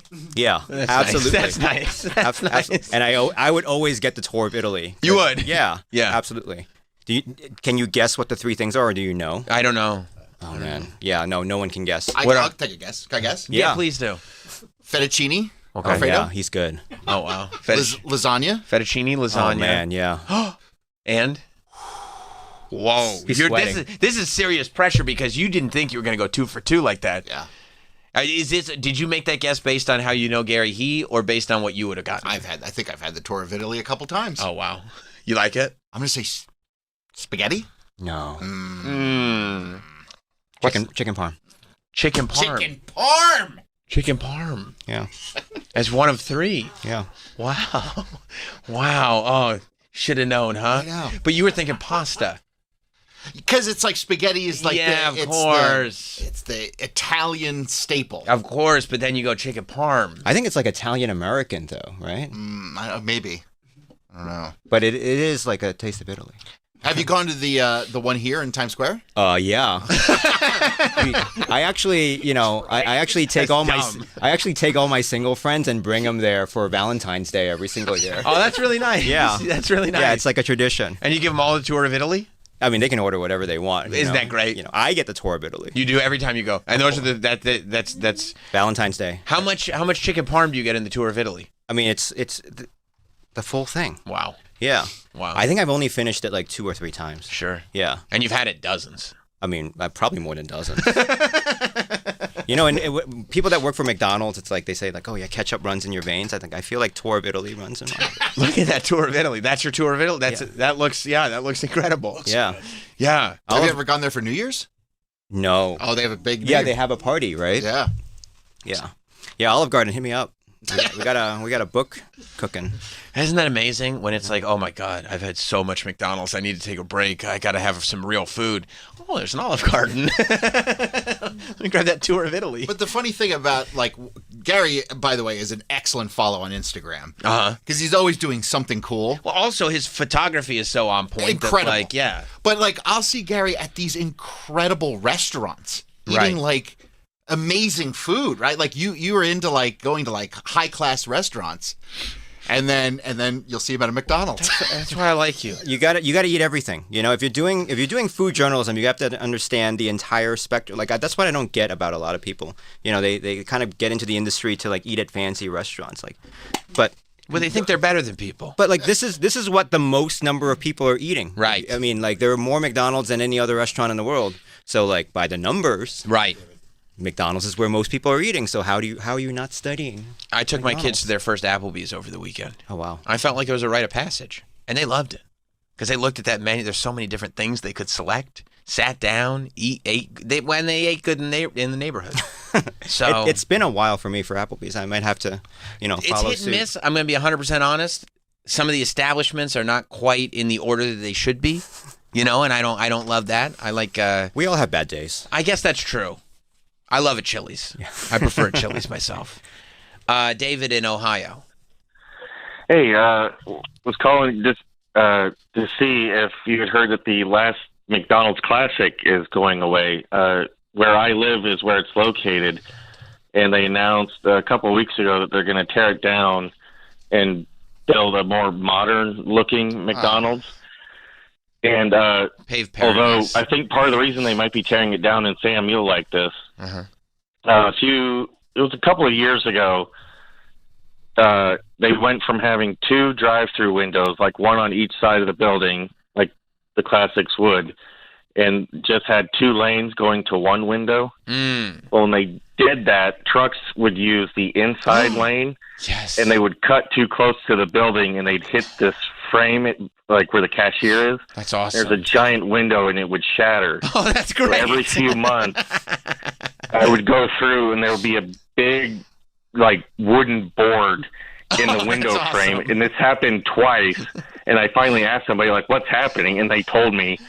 And so, like, every few months, like, they would replace the glass, and then, like, maybe a couple weeks later, there's a giant board in the window again. And last time I went there, after they had announced all this, I could see on the frame it was all twisted and had marks on it and stuff. I'll have to send a picture to the show. Please do. That's awesome. That's awesome. Thank you very much. I was like, Sam would love that. Love it. I love the idea of somebody like getting a phone call, the window's broken. Again? Why does this keep happening? This is like the McDonald's in Paris. I think it's at Voltaire, because like all the protests start at République, and then they march down. And so by the time they get to Voltaire, they're like riled up enough to smash up something American. And so that McDonald's, every single time I've seen it, is boarded up. They like just leave. They just like leave the boards up. And it's like protesters, like, you've been protesting all day. Wouldn't you rather just come in and get something to eat? I mean, it's the French. They love protesting. They love it so much. And it's like, what are you so angry about? Everything's Les Mis over there. It's ridiculous. Have a baguette and relax. Exactly. There's a delicious bread store on every corner. Are you kidding me? What do you got to complain? Well, listen, the second edition of McAtlas is out now. If you missed it the first time, grab it right now while you can. If you got it the first time, check out the new editions. You can get it through the website, McAtlas.com. It's at select independent bookstores. At some point, it may be on Amazon, but right now, we're just like the franchisees. We're supporting local business. You got to support the independent bookstores. That's right. So get it either at an independent bookstore or directly from McAtlas.com. It really is phenomenal. It's just the greatest coffee table book ever. Gary He, you're the best. Thanks for having me. We'll talk to you again soon, and we'll see you guys tomorrow. All right.